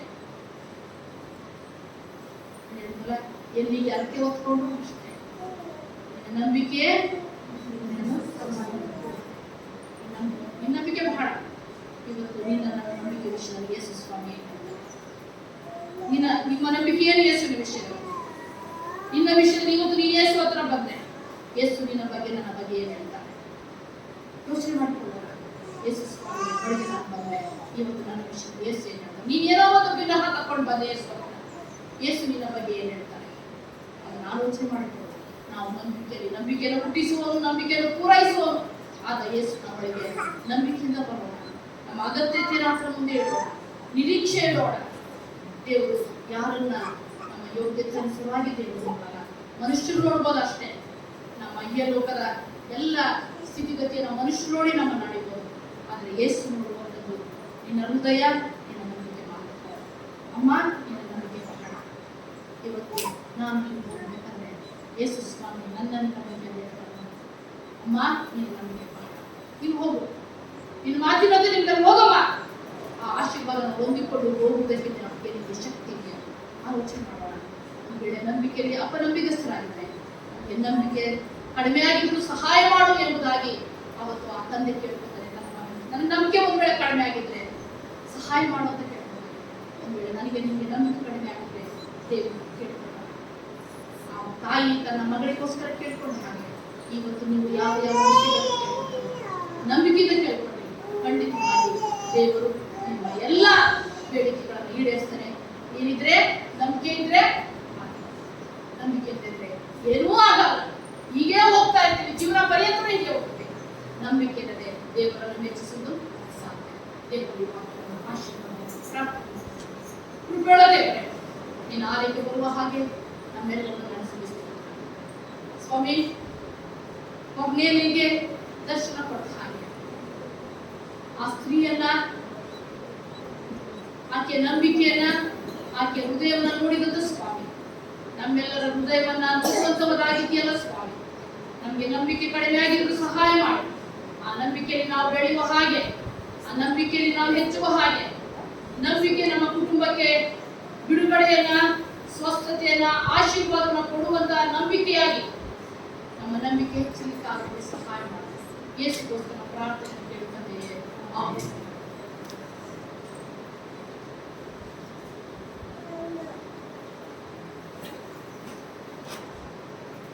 ಆರಾಧನೆ ನಂತರ ಶ್ರೀಮತಿ ರೋಸ್ಮೇರಿ ಅಮ್ಮನವರು ಪಟ್ಟಂತ ಬಾಳೆಹಣ್ಣು ಮಹಾಜ ಬರ್ತದೆ. ದೇವಾಲಯವನ್ನು ಸ್ವಚ್ಛ ಮಾಡಿರುತ್ತ ಕುಮಾರಿ ಪೂಜಾ ಮತ್ತು ಸಾಮು ಅವರಿಗೆ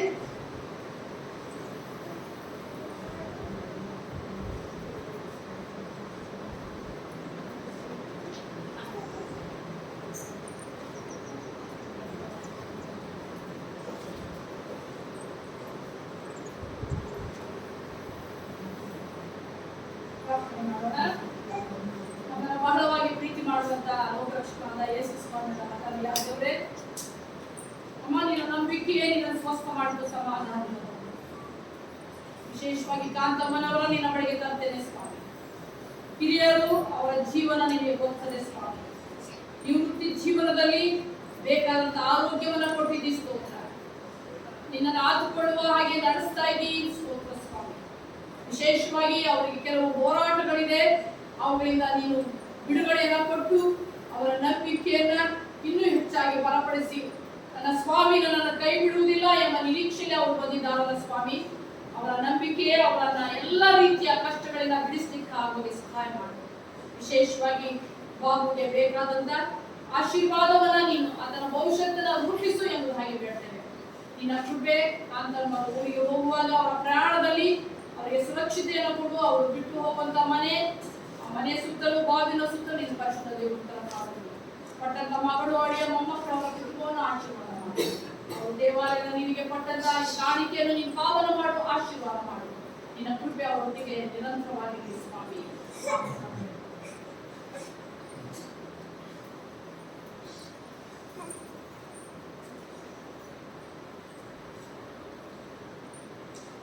ದೇವಾಲಯ ಸ್ವಚ್ಛ ಮಾಡಿದಂತ ಕುಮಾರಿ ಪೂಜಾ ಮತ್ತು ಸಾಮು ಮಕ್ಕಳಿಗೆ ನಾನು ಉಪಕಾರವನ್ನು ತಿಳಿಸ್ತೇನೆ. ದೇವರ ಆಯುವನ ಪ್ರಾಯದ ಮಕ್ಕಳ ಭವಿಷ್ಯತ್ತನ್ನ ತನ್ನ ಕೃಪೆಯನ್ನು ತಿಳಿಸಿ ನಡೆಸಿ. ಅದೇ ರೀತಿಯಲ್ಲಿ ಈ ಶುಕ್ರವಾರ 6 ಗಂಟೆಗೆ ಸರಿಯಾಗಿ ಪ್ರಾರ್ಥನೆ ಇರುತ್ತದೆ. ಅದಕ್ಕಾಗಿ ಸಾಧ್ಯವಾದಷ್ಟು ಬನ್ನಿರಿ ಎಂಬುದಾಗಿ ನಾನು ಕೇಳಿಕೊಳ್ಳುತ್ತೇನೆ. ಮತ್ತೆ ಶನಿವಾರ 9 ಗಂಟೆಗೆ ವಿಶ್ವ ಮಹಿಳಾ ಪ್ರಾರ್ಥನಾದ ಆ ಒಂದು ಆರಾಧನೆ ಇರ್ತದೆ ವೆಸ್ಟ್ಲಿ ಮಹಾದೇವಾಲಯದಲ್ಲಿ.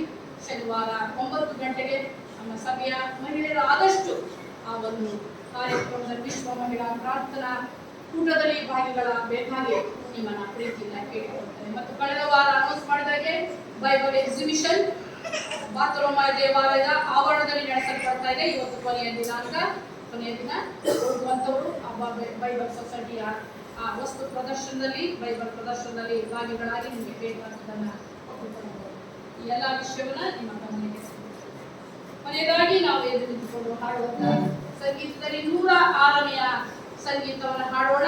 106ನೆಯ ಸಂಗೀತ.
ಮನಸ್ಸು ಶುದ್ಧಿಯನ್ನ ಹೊಂದಲಾಗುವುದು ಎಂಬುದಾಗಿ ದೇವರೇ ನಿನ್ನ ಮೇಲೆ ನಂಬಿಕೆ, ನಿನ್ನ ಮೇಲೆ ಪ್ರೀತಿ ಇವು ನಮ್ಮನ್ನ ನಿನ್ನ ಬಳಿಗೆ ಸಮೀಪಸ್ಥರನ್ನಾಗಿ ಮಾಡ್ತದೆ, ಆಶೀರ್ವಾದದ ಮಕ್ಕಳನ್ನಾಗಿ ಮಾಡ್ತದೆ. ಲೋಕದೊಳಗೆ ನಾವು ಹೋಗ್ತಾ ಇದ್ದೇವೆ ಸ್ವಾಮಿ. ನಮ್ಮ ಜೀವನದಲ್ಲಿ ನಾವು ನೆನೆಸದ ಹಾಗೆ ವೈಯಕ್ತಿಕವಾಗಿ, ಕೌಟುಂಬಿಕವಾಗಿ, ಸಾಮಾಜಿಕವಾಗಿ, ಸಭೆಯಾಗಿ ಅನೇಕ ಸಮಸ್ಯೆಗಳು ನಮ್ಮ ಎದುರಿಗಿರ್ಬೋದು ಸ್ವಾಮಿ. ಆ ಎಲ್ಲ ಸಮಸ್ಯೆಗಳ ಮಧ್ಯದಲ್ಲಿ ನಾವು ಸೋತು ಹೋಗ್ತೇವೆ, ನಿರಾಶರಾಗ್ತೇವೆ, ನಂಬಿಕೆ ಕಳ್ಕೊಳ್ತೇವೆ.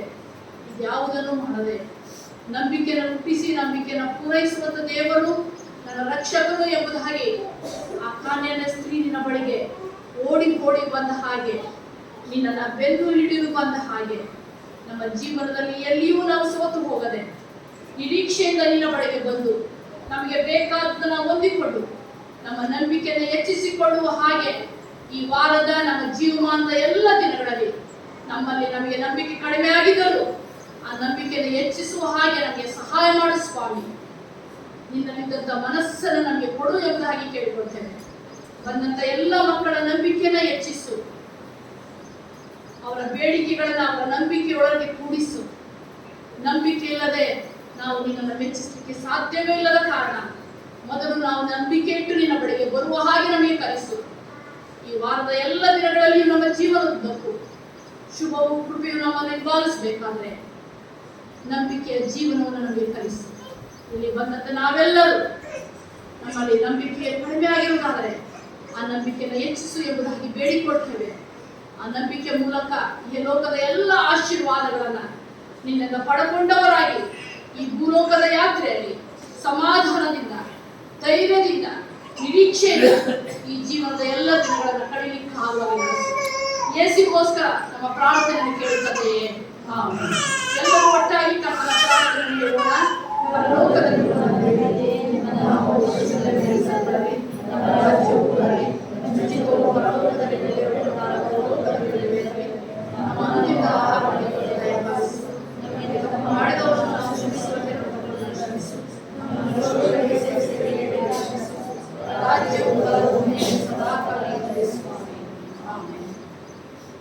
ನಂಬಿಕೆಯನ್ನು ಹುಟ್ಟಿಸುವವನು, ನಂಬಿಕೆಯನ್ನು ಪೂರೈಸುವನಾಗುತ್ತದೆ ಅದರ ಕುರಿತು. ನಮಗೆ ನಂಬಿಕೆ ಕಡಿಮೆ ಆಗಿದ್ದರೂ ಸಹಾಯ ಮಾಡುವಂತ ಯೇಸುವಿನ ಮಹಾಕೃಪೆಯು ನಂಬಿಕೆಯಲ್ಲಿ ಬೆಳೆಯುವ ಹಾಗೆ, ಅಭಿವೃದ್ಧಿಯಾಗುವ ಹಾಗೆ, ನಮ್ಮನ್ನ ನಂಬಿಕೆಯಲ್ಲಿ ಅಪನಂಬಿಕಸ್ತಿಕೆಯಲ್ಲಿ ಸಹಾಯ ಮಾಡುವಂತ ಸಹಾಯಕರಾದಂತ ಪವಿತ್ರಾತ್ಮರ ಅನ್ಯೋನ್ಯತೆ ಸಹಾಯ ಸವಾಸ ನಿಮ್ಮೆಲ್ಲರೊಂದಿಗೂ, ನಿಮ್ಮ ನಂಬಿಕೆ ಜೀವನದೊಂದಿಗೂ ಈಗಲೂ ಯಾವಾಗಲೂ ನಿತ್ಯ ನಿರಂತರವಾಗಿರಲಿ. ಆಮೆನ್.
ಎಲ್ರಿಗೂ ನಮಸ್ಕಾರ.